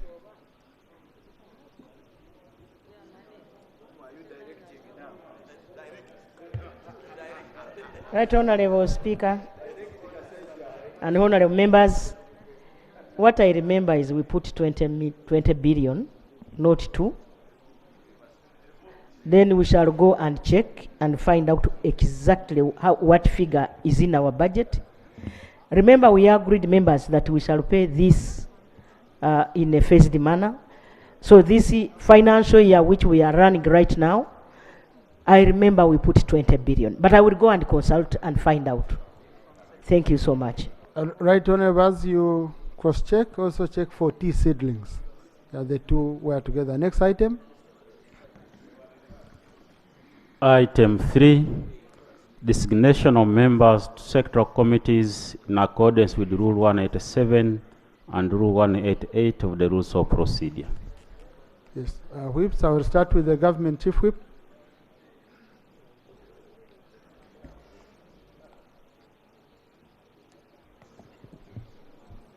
Right Honorable Speaker and honorable colleagues, I will be designating in 2 parts. One concluding on the leadership of the sectoral committees, then designate the membership for those who had not been designated. Right Honorable Speaker, pursuant to Rule 1510C and Rule 1886 of the Rules of Procedure of Parliament, I wish to propose the designation of the following members as chairpersons and deputy chairpersons to various sectoral committees. The Committee on East African Community Affairs, I designate the Honorable Dr. Nsaba Buturu as chairperson. I also designate the Honorable Shatis Kutesa Musherure as deputy chairperson. On the Committee of Education and Sports, I designate the Honorable Kubeketeria James as chairperson and Honorable Asimwe Moli Musime as the deputy chairperson. On the Committee of Gender, Labor and Social Development, I designate the Honorable Abuoli Kunihira Agnes as chairperson, and I also designate the Honorable Laura Kanusu as the deputy chairperson. On the Committee of Health, I designate the Honorable Dr. Ruyonga Joseph as chairperson. On the Committee of ICT and National Guidance, I designate the Honorable Tony Ayo as chairperson and Honorable Idi Isabire as deputy chairperson. On the Committee on Legal and Parliamentary Affairs, I designate the Honorable Baka Stephen Mugabe as chairperson.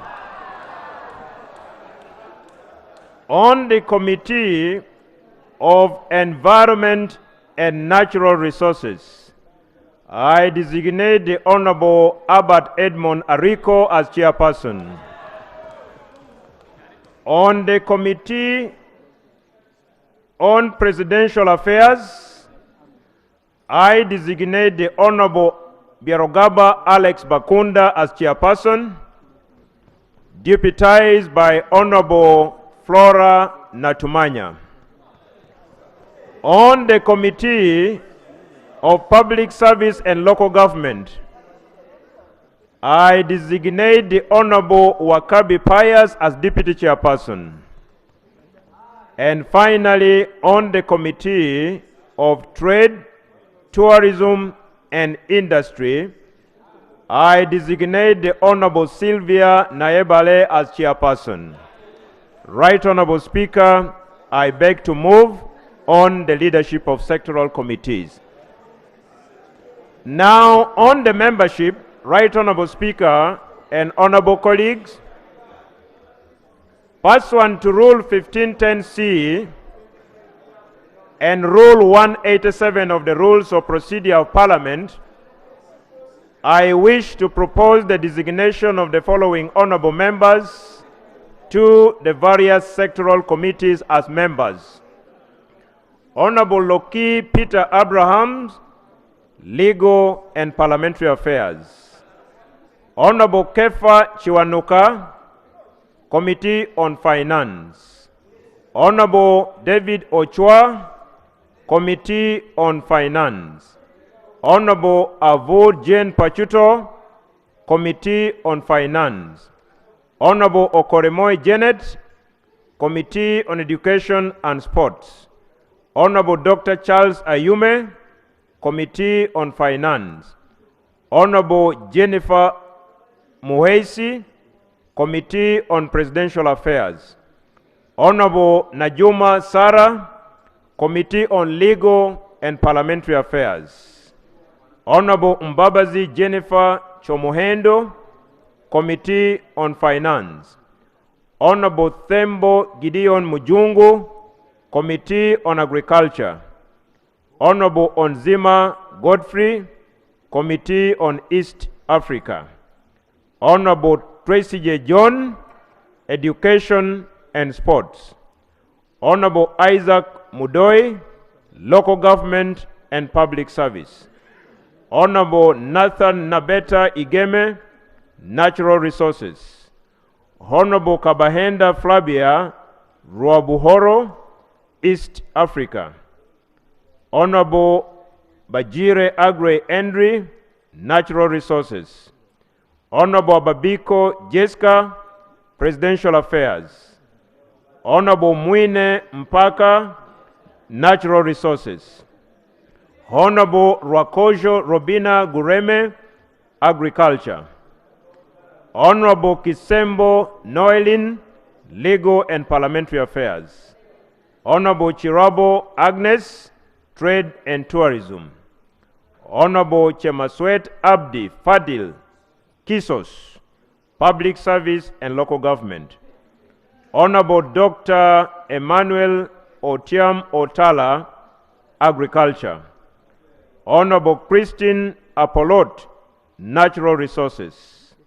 Honorable Nora Bigirwa, Natural Resources. Right Honorable Speaker and Honorable colleagues, I beg to propose for the approval of the House in terms of designation. Thank you. Thank you, Honorable colleagues. I now put the question that the sector committees be reconstituted as proposed. Those in favor say and to the contrary nay.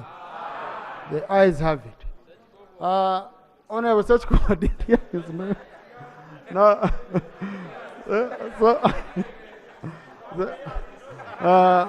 Honorable Sachko will prepare a petition and pass it over. I'll ensure the Chief Whip explains why for 25 years you have... colleagues, in the gallery, in the visitors gallery this afternoon, we have executive committee members of the Commonwealth Hansard Editors Association, Africa Region, who are here for a 1-week-long meeting.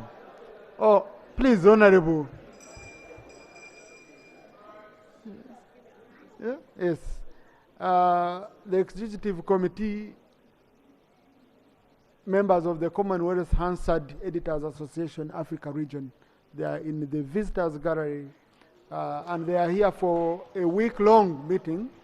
And the executive committee comprises editors of Hansards, and they are Mr. Stephen Katara Banda, editor of Hansard, Parliament of Malawi, and president of the association. Oh, yes. Yes, Ms. Modesta Sekeleza, assistant secretary of the association, also from the Parliament of Malawi.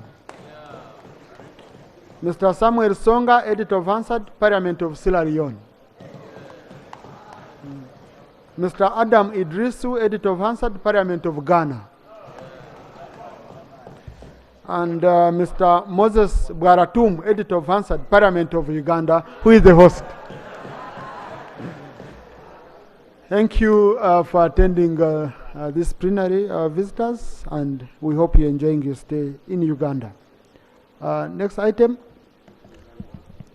Item 4, laying of papers. 1, the law revision, printing, and publication of the 7th revised edition of the principal laws of Ugandan Instrument 2024. Before the Attorney General comes, I will amend the list which is provided for under item 4 to allow him to lay one item that we didn't, one instrument we didn't capture, okay, which is instrument number 49 of 2024. So you lay all of them.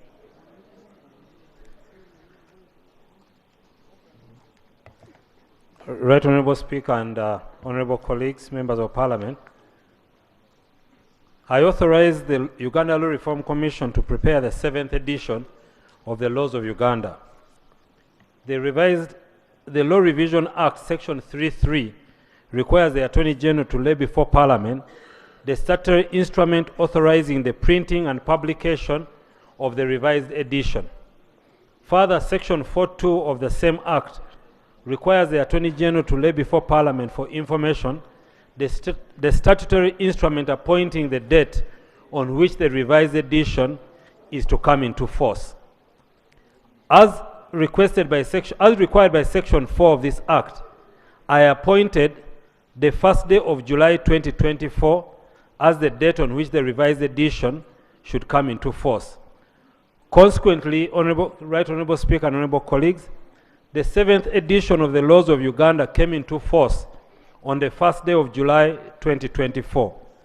The laws of Uganda that were in force as at 31st December 2023 have been included in the revised edition. All the laws have been allocated chapter numbers under which they will be cited henceforth. The provisions repealed by other laws were removed, and as a result, the numbering of sections has changed. Copies of the revised edition of the 7th edition are available with the Uganda Law Reform Commission. Right Honorable Speaker and Honorable colleagues, I beg to lay the law revision, printing and publication of the 7th edition of the Principal Laws of Uganda Instrument number 10 of 2024.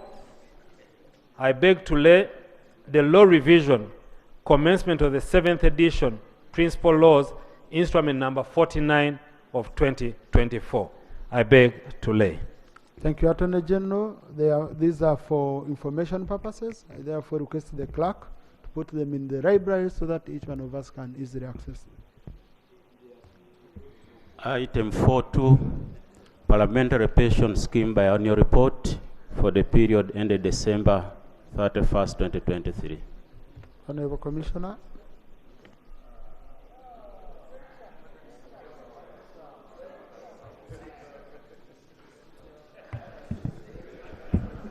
Right Honorable Speaker and honorable members, I beg to lay the biannual report for the Parliamentary Pension Scheme for the period that ended December 31st, 2023.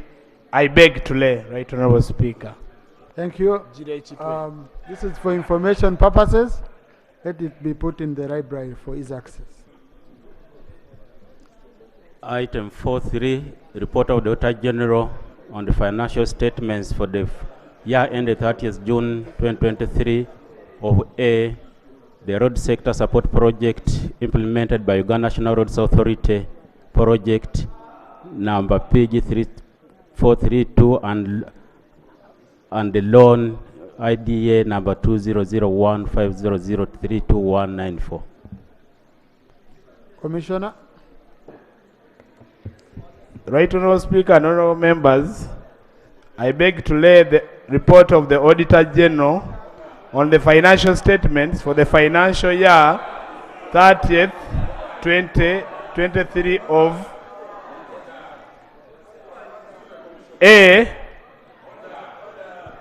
the road sector support project implemented by Uganda National Roads Authority project. I beg to lay.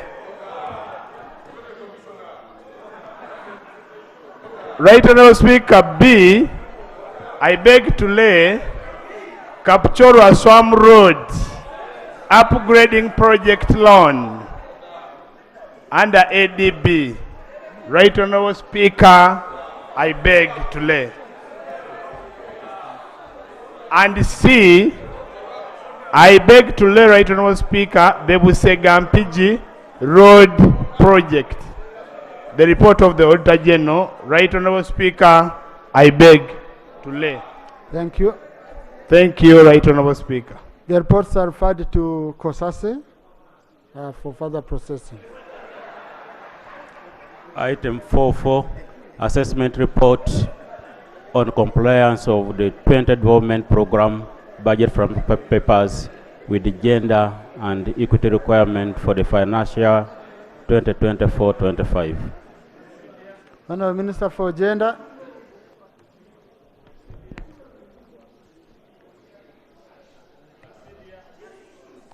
Right Honorable Speaker, pursuant Section 9, 1 and 6, A and B, and 13, Roman 1E, and the Public Finance Management Act 2015, Section 14 of the Equal Opportunities Commission Act, Cap 7, and Section 4.216 of the Treasury Instructions 2007, the Commission assessed 20 national program budget framework papers for compliance with gender and equity requirement financial year 2024-25.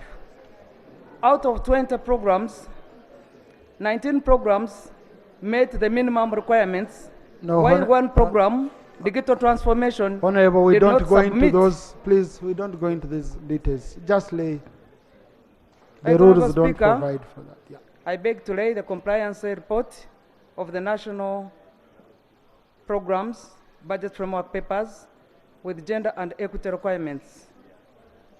Thank you. Refer to the Committee on Equal Opportunities.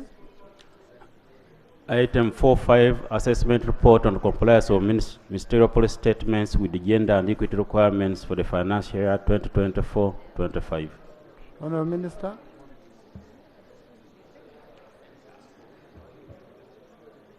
Right, Honorable Speaker, I beg to lay the compliance of the ministerial policy statement with gender and equity requirements report. I beg to lay. Refer to the Committee on Kosase. Item 4.6, the public procurement and disposal of public assets authority annual performance report for the financial year 2022-23.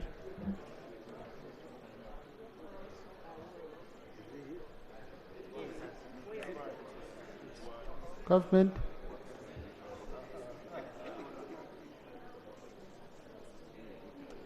Is this the one? No. Right, Honorable Speaker and Honorable colleagues, I beg to lay the annual performance report of the Public Procurement and Disposal Authority for the financial year 2022-2023. I beg to lay.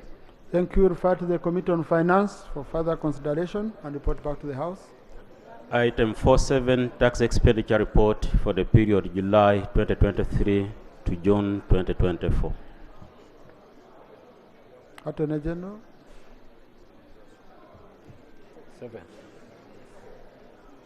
Right, Honorable Speaker and Honorable colleagues, I beg to lay the tax expenditure report for the period July 2023 to June 2024, financial year 2023-2024. I beg to lay. Thank you. Refer to the Committee on Finance for consideration and report back to the House.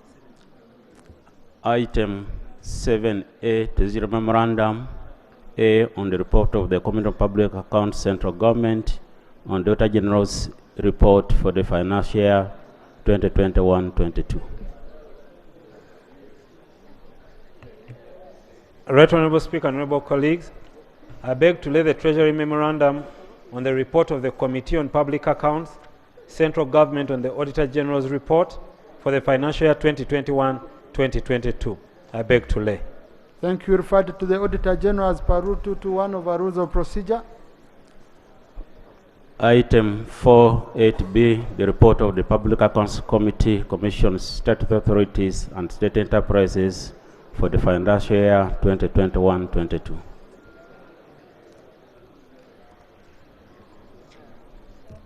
Right, Honorable Speaker and Honorable colleagues, I beg to lay the Treasury Memorandum, report of the Public Accounts Committee, commissions, statutory authorities and state enterprises for the financial year 2021-2022. I beg to lay.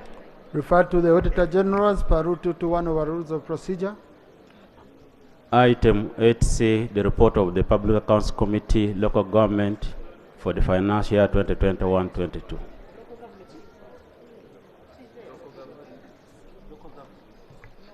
No, these are reports of finance. Right, Honorable Speaker and Honorable colleague, I beg to lay the Treasury Memorandum on the report of the Public Accounts Committee, local government for the financial year 2021-2022. I beg to lay. Referred it to the Auditor General. Thank you. Item 4.9, supplementary Treasury Memorandum on the report of the Auditor General for the financial year 2020-21. Right, Honorable Speaker and Honorable colleagues, I beg to lay the supplementary Treasury Memorandum on the report of the Auditor General for the financial year 2021-2022. I beg to lay. Thank you. Attorney General referred to the Auditor General for further management. Now, honorable colleagues, I promised you that once we finish these items, I'm going to give you time so that you can raise some of the issues which you wanted to raise. I'll start with Honorable Jonathan Odur. followed by Honorable Sereko.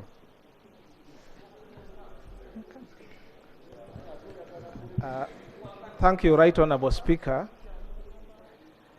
I would like to start by thanking the Right Honorable Prime Minister when she cited the Constitution of the Republic of Uganda and read for us the attendant laws. I was really pleased and very happy. I now invite your attention, Mr. Speaker, sir, to the national objectives and direct principle of state policy. And specifically, I want to go to principle number 26, accountability. They are short, I would like to read them. The first one says, all public offices shall be held in trust for the people. The second says, all persons placed in positions of leadership and responsibility shall in their work be answerable to the people. The third one says, all lawful measures shall be taken to expose, combat, eradicate corruption and abuse and misuse of power by those holding political and other public offices.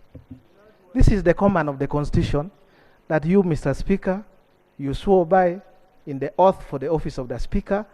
All of us here, members of Parliament, we swore by it.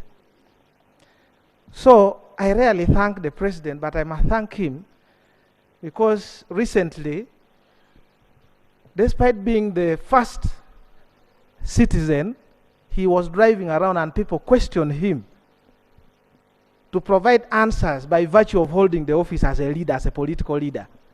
Although his response was not satisfactory to me. When he said, in Kalerwe, you don't have power because you voted for NUP. But at least he answered. At least he answered. That shows that if the President can humble himself and answer and be accountable, why are other political holders of offices in this country so adamant to the level that even the constitutional right of a member of Parliament to express themselves, an attempt is made to curtail that? We had to fight. As a member of Parliament, we have to fight and struggle to be heard on this floor of Parliament. Mr. Speaker, my guidance, the guidance I'm seeking from you is that as political leaders of Parliament, the Right Honourable Speaker of Parliament, the Deputy Speaker of Parliament, the 4 commissioners of Parliament, first, before we go outside, there are questions that have been asked by virtue of the political offices that we hold. Ugandans want those answers. That is why people were marching to come and get the answers from Parliament, because we, the representatives, cannot give them the answers they want. We are being accused as Parliament that we are corrupt. I'm an MP, I am not corrupt. In fact, I don't know Luganda, but this one hurt me a lot. When I was moving around and I saw people pointing at me, calling me Owechitiwa, I thought it was something nice. Later I was told it means you're a thief. I am not. I am not.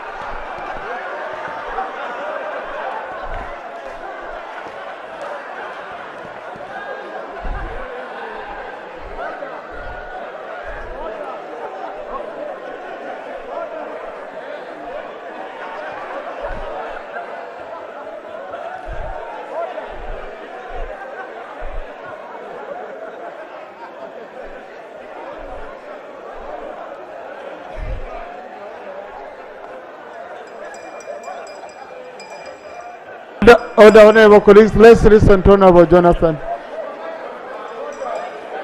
So, let's listen to which team Honorable Jonathan.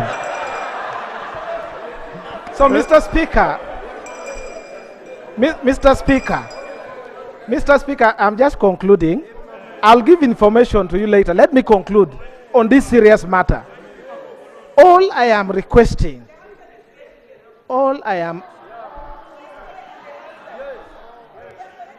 Honorable Jonathan, you're All- protected. Let's All allow a I colleague. am requesting is that as people who are holding offices in trust of the people, can we take an initiative to explain to the people of Uganda the questions they ask of us even before they take the drastic step of coming to the streets? Because the situation that happened today, most of you, the inconvenience that I had to pass through as a member of parliament to come to do my constitutional duty in office was too much.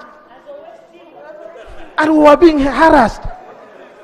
Even some of us who left our IDs, the parliament IDs, it took time for us to be verified to come here. I don't want to go through that every day when I come to work here. So I ask you, Mr. Speaker, that when you retreat to your chambers, think through, and all the leaders, and provide answers.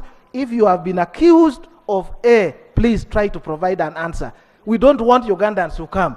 They are already saying if they cannot access us here in this parliament, they will go to our homes. I cannot take that for granted. Me, I don't have a police officer. I don't have security. Many of you have security, combat what I don't have. I move as I am here. And my home, nobody has visited. I don't want to be accused of being part of the loot, part of the corruption. Each and every person accused should answer in line with the provision of this constitution. And if it may please you, Mr. Speaker, lastly, we have been struggling to bring business on the order paper of this parliament to discuss this matter, to the extent that colleagues are moving, running away, and yet you can use your discretion as a responsive leader and say, I have seen you struggle. Why must you raise signatures to come and discuss issues of corruption? Why? Why must people be raising signatures? You can respond and say, as a leader of this house, I have decided that this matter is so urgent that we can allow it to be discussed so that we don't go. I beg to submit, Mr. Speaker. Thank you. Honorable Nsereko.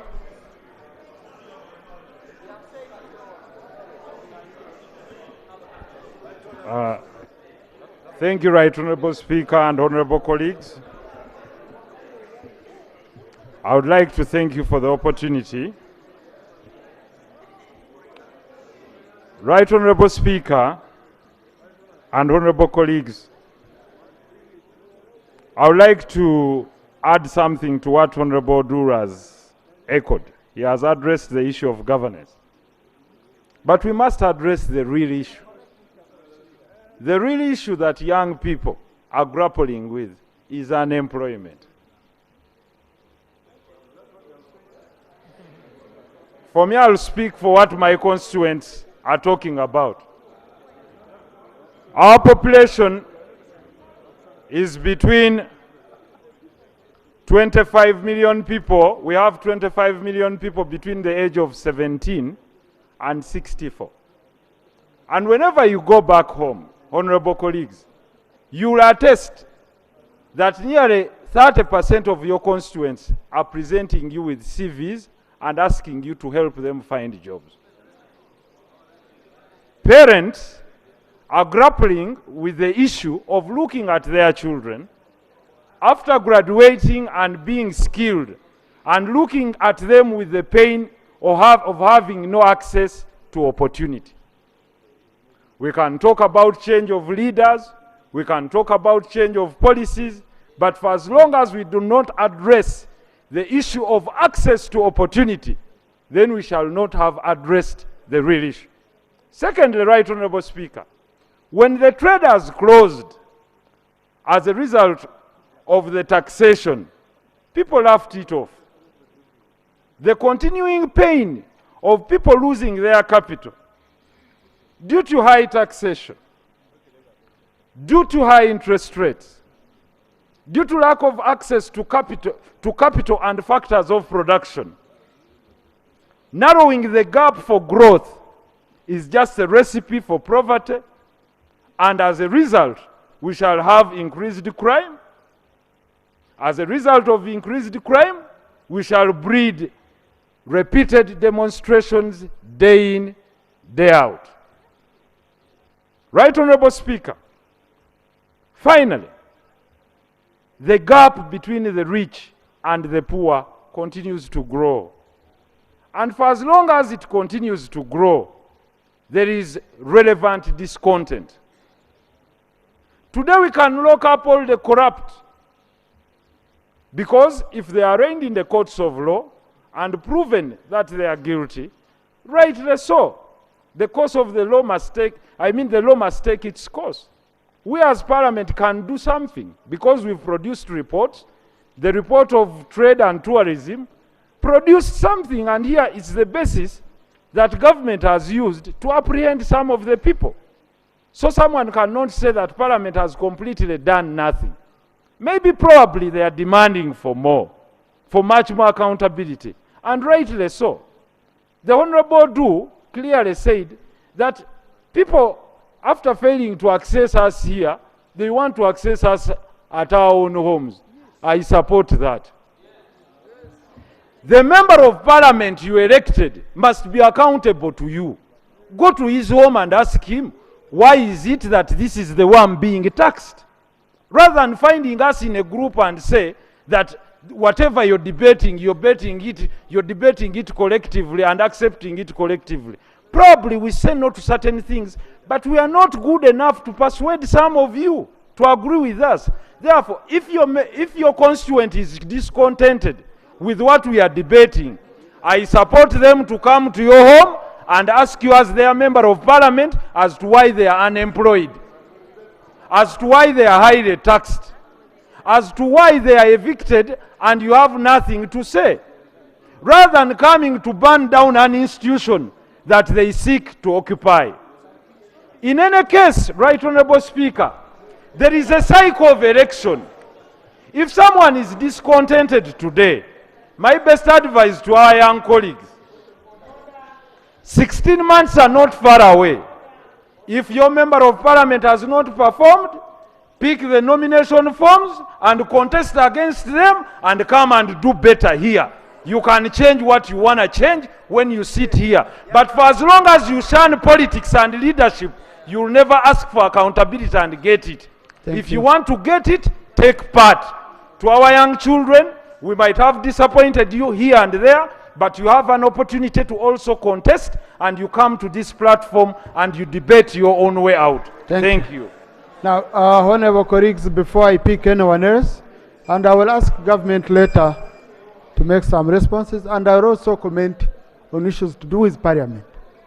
Now, honorable colleagues, you very well know that the Owech is an important title in Uganda as a kingdom.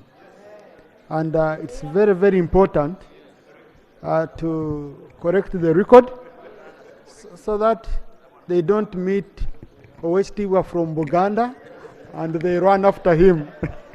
Because Honorable Duru's, the translation he got might be different. So if it pleases you, let me allow the chairman of Uganda Caucus. We have here. Right Honorable Speaker. Right Honorable Speaker. Actually, me am a honorable member. I'm not Owech. Owech in Uganda is a member of the Uganda Ruchiko. And it's so treasured within our cultural setting. I may understand Odul not being from here to have insinuated. So to insinuate, even on the street, that Owech equals to a thief is there to undermine that title. After the Katikiro, all ministers of the Kabaka are titled Owech. All members of Ruchiko are called Owech. Therefore, Right Honorable Speaker, may I move that you expunge the submission of Mr. Odul where it refers to Owech as a thief. If he doesn't personally, withdraw it. Yes, that's what I wanted to go for, that the Jonathan Odul I know, once he gets such a clarification, he can easily clarify the record and the Hansard will recapture it very well. Mr. Speaker, I thank you so much. I started by putting it clearly, and I'm really sorry because I don't speak Luganda. I only felt what people relate to me. Having now understood that the title Owech is a preserve for honorable, distinguished servants who serve the Kabaka of Buganda, and not people who sit in this parliament. No, but what if, Honorable Jonathan, a person was giving you a very good title because you're doing well your work? Your wage tibga. The one who translated gave you a wrong. Yeah, and that's what I'm coming to. Yeah. And having now been well educated by the chairman of Buganda caucus in parliament, that this title is a preserve. First, I condemn anyone who will continue to translate to me that title in the wrong way. And starting today, going forward now, I withdraw and will only use it whenever I meet a distinguished member of the Kabaka's government. I withdraw. And whenever you're called the HT, will accept. It's an honor. Yeah, thank you. Yes, Honorable Namuga. Honorable colleagues, I balance. We have gender, we have what? And it's not how many times you stand up. I'm seeing you. I know members who. Thank you, Right Honorable Speaker. And I want to thank you for your patience. Because much as we wanted to handle this matter in the start, but you guided very well, I want to thank you for that wisdom. Right Honorable Speaker, I want to remind colleagues and your seat about the preamble of this constitution. Right Honorable Speaker, we the people of Uganda, recalling our history which has been characterized by political and constitutional instability, and recalling all our struggles against the forces of tyranny and oppression and exploitation. I will not read everything. We did agree that this is the very supreme law of the land. You want me to read everything? You'll submit later. Right Honorable Speaker, we all agree that this is the most supreme law of this land. And we all agree that Uganda operates under a multi-party political system. Right Honorable Speaker, as a national unity platform, on Monday, we are meant to have a press conference.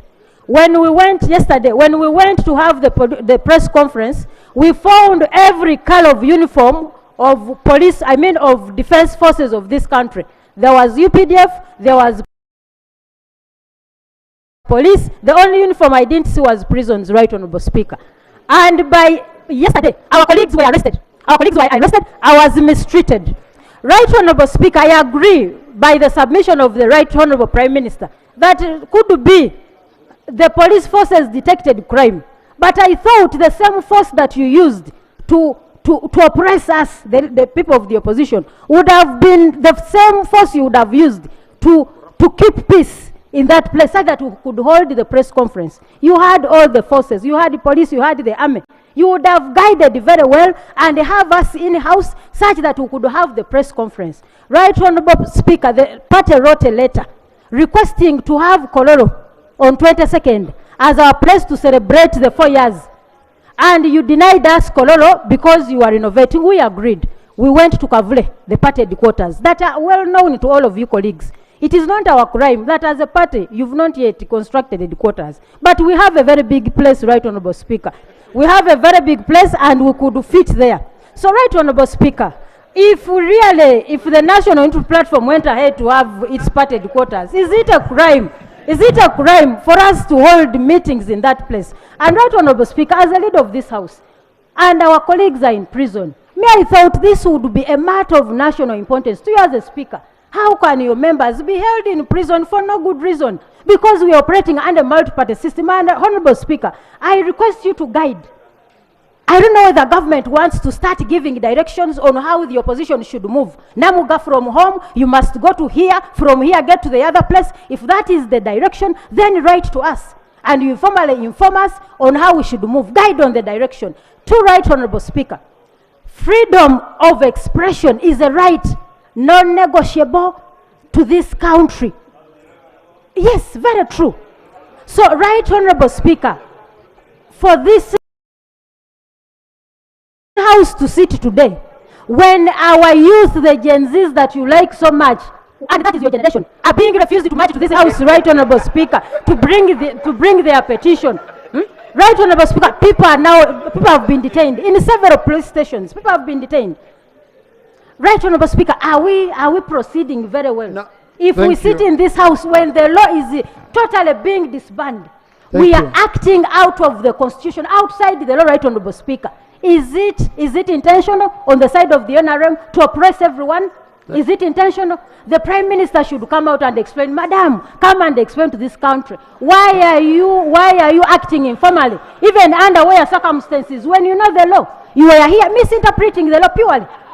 In your favor, you misinterpreted. So, Right Honorable Speaker, I want to thank you for directing very well. But we cannot proceed to handle business here. I'm not directing. But it is human to think about the opposition beyond. We are citizens of this country, and we should be given equal time, equal space to express our rights in this country. Thank you, Right Honorable Speaker. Thank you. Honorable colleagues, if you check today, I think 80% of the people who have spoken are from opposition. So I'm giving you a chance. That's number one. No, on a platform which I'm in charge of, you have space. Number two, honorable colleagues, the problem is here we sit, Rope raises issues before they are even answered. Or a minister is answering, you start order, you don't want to even listen to an answer, and then you also repeat what your colleague had raised. We go repeating. Can I request the Attorney General?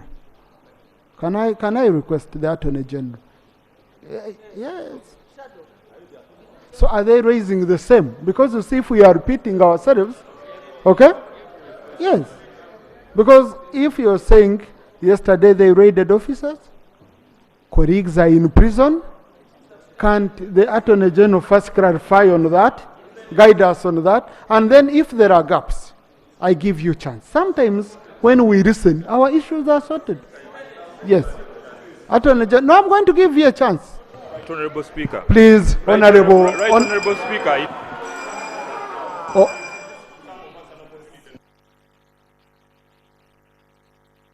Right, Honorable Speaker, it has now become deliberate that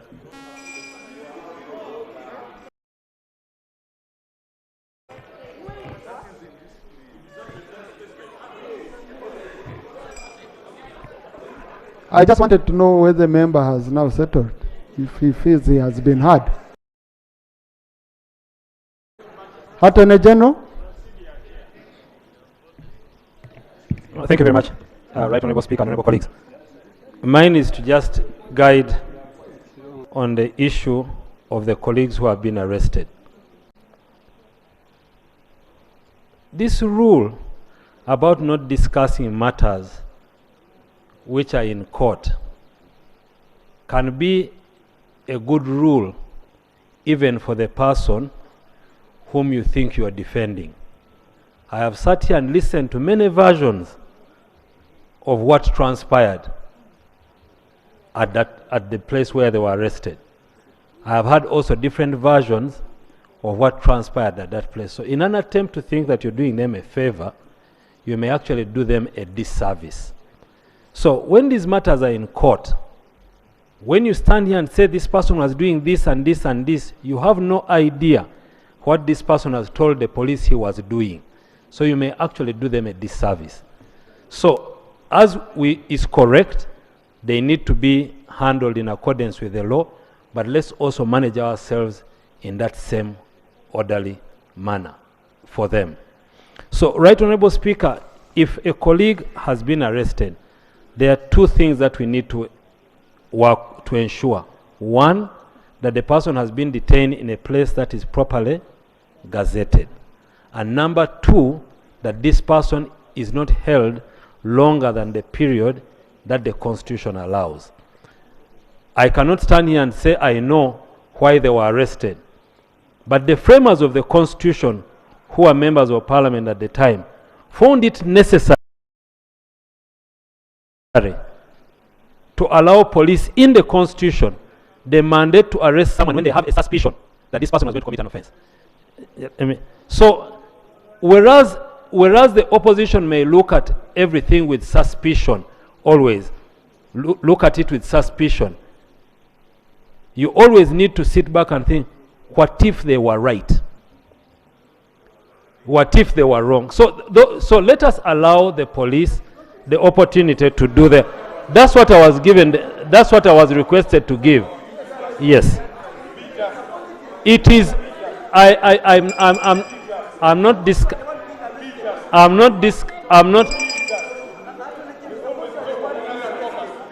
no.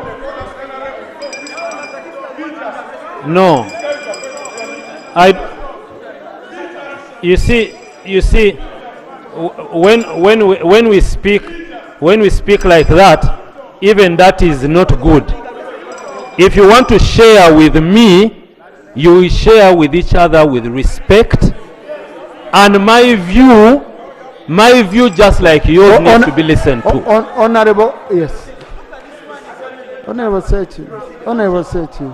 Now, I allow the information. Yes. But you are off. You don't have. You no longer have any floor to use. But Honorable Batsarira, it's okay. Yes. Yeah. Right Honourable Speaker, I want to thank you. Learned Attorney General, I hear you on the explanation in the Constitution. And the information I wanted to share with you as our boss, head of the bar, is that the matters under discussion are matters that have been a subject of judicial attention and judicial interpretation. The issue of powers of the police. And the reason why these issues are being raised here is not for purposes of sub judice. It's really for the bigger purpose of the conduct of the police towards association of freedoms. You know, the Mwanga Chivumbi case has highlighted the extent of the powers of the police, and other, in fact, in the latest judgment, the lead judgment written by Justice Sebodion was very clear on the mandate of the police. Now, what we are experiencing now is that police is drifting away from the guidance of the Constitutional Court in the conduct of their affairs. And I think that's where the problem is. For example, the issue of meetings of political parties are outside the purview in terms of notification. That a party, an organ of the party, can convene a meeting without necessarily notifying the police, as opposed to a public meeting or a rally. And the courts have been very clear on that. On the issue of reasonable suspicion, the courts have also guided. In fact, reasonable suspicion cannot be done whimsically. That was the word the courts used. So the court cannot, the police cannot say, we suspect that so and so will commit a crime. So it is really about judiciousness and reasonableness in the conduct of the police. And I think that is the bigger concern where we find ourselves, and where you need to guide, especially on powers of the police in light of the decisions of the Constitutional Court. Attorney General, before you respond, you could also pick on our such cool. Thank you very much, Right Honourable Speaker. Right Honourable Speaker, why we rise up in arms against the statement of the Attorney General? You have been peaceful. Yes, Right Honourable Speaker, thank you. Most obliged, Right Honourable Speaker. Is when the security forces of this country turn a matter that is purely political and they try to punish it by using courts. This is not the first time, honorable members, I've been here. We've had such similar incidents in the past, like walk to work. And I wish the Attorney General today and the Inspector General of Police be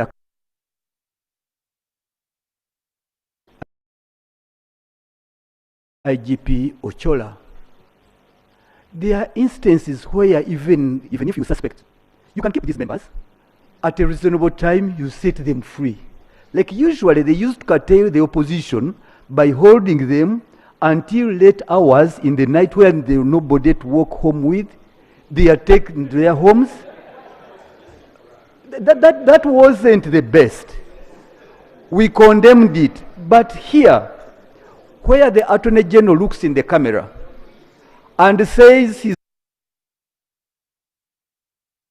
under a punitive legal system, where they are arrested in their cars, right, Honorable Speaker and Attorney General. We witnessed a member being arrested in the course of driving his car. His car is towed and is inside. He's taken to CPS, and at 8 p.m., he's arraigned in courts of law. at night and remanded. Right Honorable Speaker. It was at night, Right Honorable Speaker. Mr. Attorney General, this is our country. We are lucky we are on the government side, and these are warning members. But tomorrow you may not always be in government. Would you wish to be treated in the same manner when you are organizing? Why are you causing unnecessary fires? Why are you causing unnecessary hatred and friction in the country? On a simple matter. Right Honorable Attorney General, look at it this way. Today we are in government, and therefore you speak a lot of law and a lot of English. But you know very well that these are the people who are helpless. Then you are citing sub judice, meaning that members of parliament should not speak.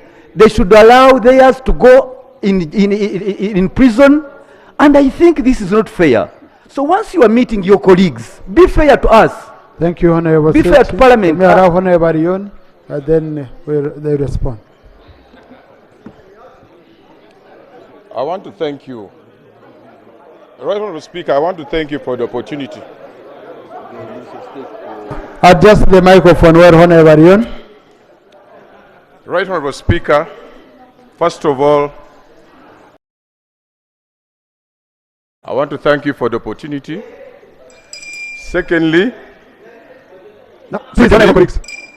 Secondly, I want to thank you Honorable Sechkubo for having... Honorable wants you to listen to him. Sechkubo?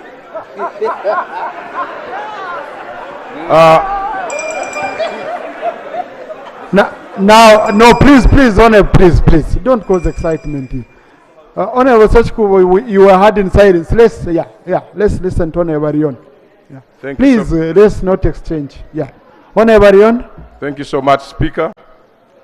Speaker, I also want to thank you for having recalled the House from recess. As you're very much aware that we've been in a struggle to look for signatures to debate a matter of national importance in this parliament.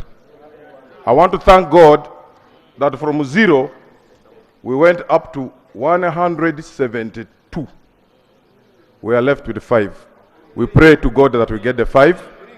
Reason being, we voted for you, Speaker.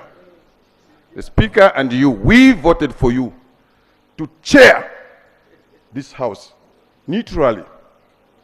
Right Honorable Speaker, you have failed to defend this House. The President painted us clearly in Kololo during the State of the Nation address that I used to hear, but I have now confirmed with evidence that there is corruption in the Parliament of Uganda and the Ministry of Finance. My first question is, you as the chair, as the Speaker, what have you done to clean our image, which has been painted bad? In the streets we are moving, they are calling us corrupt. On this same parliament, we requested you yourself and Speaker, Right Honorable Anita Among, that there is exhibition of parliament going on issues of corruption. Give us space on the order paper to have this matter debated. It is 2 months down the road. The world is aware that there's corruption in this parliament. We want this matter to be debated. Why are you running away from that debate? You are meant to be neutral. Give space for all of us equally. Why are you making us suffer? Running through this country looking for signatures to debate this matter of corruption in this parliament. You need to come out clean. Right Honorable Speaker, you, Right Honorable Anita Among, has been painted out for being corrupt. Your name has been mentioned for being corrupt. We are also having a motion to have a matter debated on the commissioners. We have our evidence. We want to lay and have them defend themselves. You are all blocking us from that. What is this parliament all about? Where are you taking this country? Today, this country is under panic. Today, they have deployed the army massively because of issues of corruption in this country. Why don't you let Ugandans free from corruption? Why don't you allow us debate the matter of corruption in this parliament, here in this floor? It is too much. We are not thieves. All these MPs are being painted. If we know we are clean like me, screen me. We have evidence against them. We have evidence.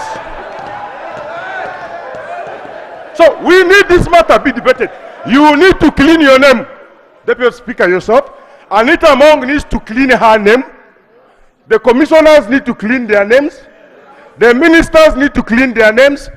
And as MPs, if you have anything against us in this parliament, we need to clean our names. Thank you. Why don't you want this matter to be debated on this floor? Deputy Speaker, we need this matter addressed. Thank you. If not, we are ready to join the Ugandans because you're blocking us the opportunity to debate. We were voted by our voters to come and debate. Why are you running away from debate, Deputy Speaker? Why is Anita Among running away from debate? Why? We need a parliament which is free corruption. Thank you, Honorable Arion. Thank you. Now, Honorable colleagues, the Honorable Arion is raising, I think, Honorable, I've given you time. Thank you. Thank you. Thank you. Thank you. Honorable colleagues, Honorable Arion is raising very, Honorable Arion is raising very critical issues. And honorable colleagues, personally, I come from a culture where we say, a spirit that speaks does not kill. Yes, so Honorable Arion speaking is not a problem. And Honorable Arion, I feel for you, but I'm very sure this same parliament has supported you here by giving you space where you have corrected signatures over time. Honorable Arion, you yourself, you've told us you've not yet gotten the signatures. I don't know how I put an order paper motion, which is premature, which has not yet met the test, as you have confessed. So I wish you well. I wish you well, and I think also before the public calls us corrupt, it is us honorable members who have been moving around saying our colleagues are corrupt. Some of these things we put them on the public. So when Honorable Arion gets the signatures with the Honorable Sechkuba, we shall welcome them. And you will have our audience, Honorable, because you are rightful Honorable colleague in this house. Number two, I think there is a clarification which needs to be made. I will guide the chairman legal, committee on legal, on Tuesday. The chairman committee on legal and the chairman committee on budget on Tuesday. I'll give you space.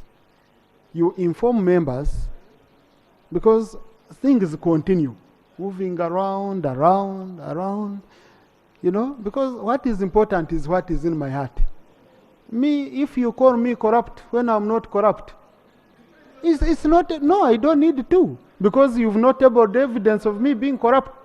So I will request you table, okay? Each one of us has been accused of corruption here. Each one of us. I know, even some members who are raising the highest voices, they have been accused of corruption, but no evidence on them.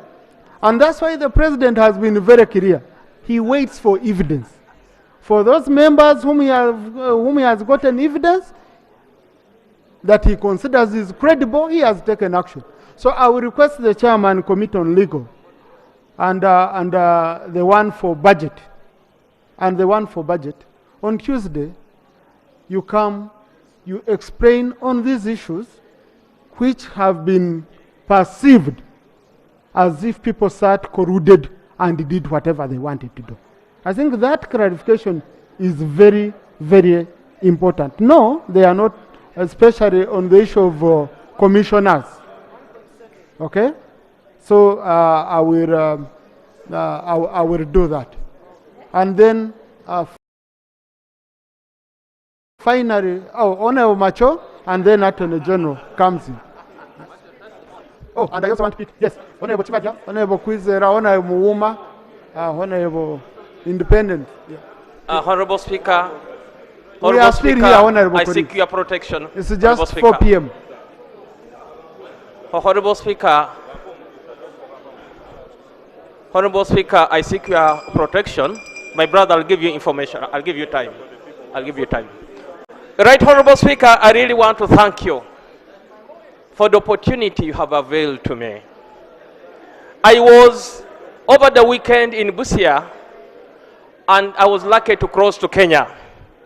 We had a function in the other side to promote the cross-border cooperation. And I was introduced in the title of Honorable in Kiswahili is called Mheshimiwa. But when I was introduced as Mheshimiwa, there are some Gen Z young boys who changed my title from Mheshimiwa to Mwisiwamiwa. Mwisiwamiwa means a thief of Cain. And that was a very big embarrassment because Parliament of Uganda is tainted with corruption. And I want to agree with you and agree with all the speakers that it is high time that we speak about this event that has really attacked our August House. Whereas they are speaking about, Mr. Speaker, they are speaking about the Speaker, about the commissioners, about you. We also have the writings on the wall speaking about the LOP, 1.7 billion. And truly I wanted to agree with you that almost everybody is talked about. Even Honorable Rion, it is known one time they spoke about him. Honorable, my mentor, Seki Kubo, I don't know where he is. They are calling him a land grabber. So therefore, give us enough time so that we talk about this matter and we clean ourselves as leaders so that we build the confidence of the August House in the public of our voters. Because how will Honorable Sekukubo look for signatures and when he comes to Busia they say he's a land grabber? How will Honorable Rion come to talk to his people and they say he had a scan with the park? You see, all these are matters that we should speak here publicly for Ugandans to know that and Ugandans know and gain confidence in the August House. Because people keep calling, Madam Speaker, you must resign. Deputy, you must resign. Commissioners, you must resign. We should also call in finance their issues there and other agencies of government. Thank you. I therefore want to thank you for this opportunity. Thank and you. Mr. Speaker, you're a wise man. I really thank you. Now, Honorable colleague, there is something, there is something, I think Parliament has been made a face of corruption and a picture has been painted. For example, I don't have a job because Parliament you're stealing money, because Parliament's budget is not even 1%, okay, of the national budget. So are people failing to get roads because of Parliament? Are people failing to get jobs because of Parliament? Are people failing to get schools because of Parliament? Are we failing to get pay rise because of Parliament? I think we must sit, we agree that some people won't stand on a moral high ground. And then Parliament will look like we are the face of corruption in the country. It really can't, and it can't spare any of us. That's why I was very cautious on the issue of colleagues when I saw them going for each other the way they were doing. The president has said he has opened the one corruption. You have a duty under the Constitution. The accountability.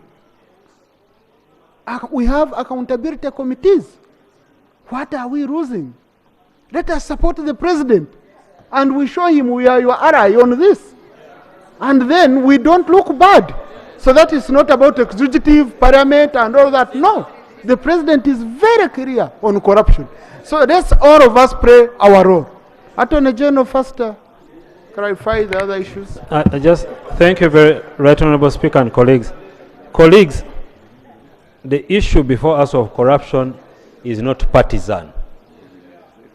It is a matter for all of us to address. So let's not get into our political camps here, because we are going to derail our fight against corruption. Let's not do that. I have seen in the past several members of the opposition carrying out their rallies. They were never arrested. Why yesterday? Let us hold police accountable, but let us also allow them to work. Let us hold them accountable and allow them to work. Colleagues, we are leaders here. For someone to say here that people were presented in court at night and remanded is wrong. You know? No, because court has working hours. Now, if listen, you see the problem. The problem here. Let's listen to the Attorney General. If we don't listen to each other. No, let's listen. If the issue is that the person has evidence that a person was presented in court at night, outside court hours, we are here, bring it, and we're going to hold the courts to account. Let's hold everyone who is in a different space to account, to play by the rules upon which they are playing. So let us work together and deal with this issue of corruption. Let us not take it into an issue of partisan politics. I beg to submit. Thank you. Honorable colleagues, He has allowed tomorrow, chairpersons and the whips, Prime Minister, tomorrow we have a business committee meeting where we are going to discuss business scheduling for this session, and conference hall at 9 a.m. Be there so that we look at the urgent business and priority of business. 10, I've been informed the 9. So please. Okay, they are saying in the communication it is 10, so go back and refer to the communication that you have. It will give you a better picture. We are even going to put you on the group, and then we shall also have an induction for the new committee leadership. I have found that we sometimes make a mistake. We appoint people in leadership. We just say, go and start working, which is not all helpful. So we shall have a full day induction to go through, and we understand each other. We see how best we can proceed. House adjourned to tomorrow at 2 p.m.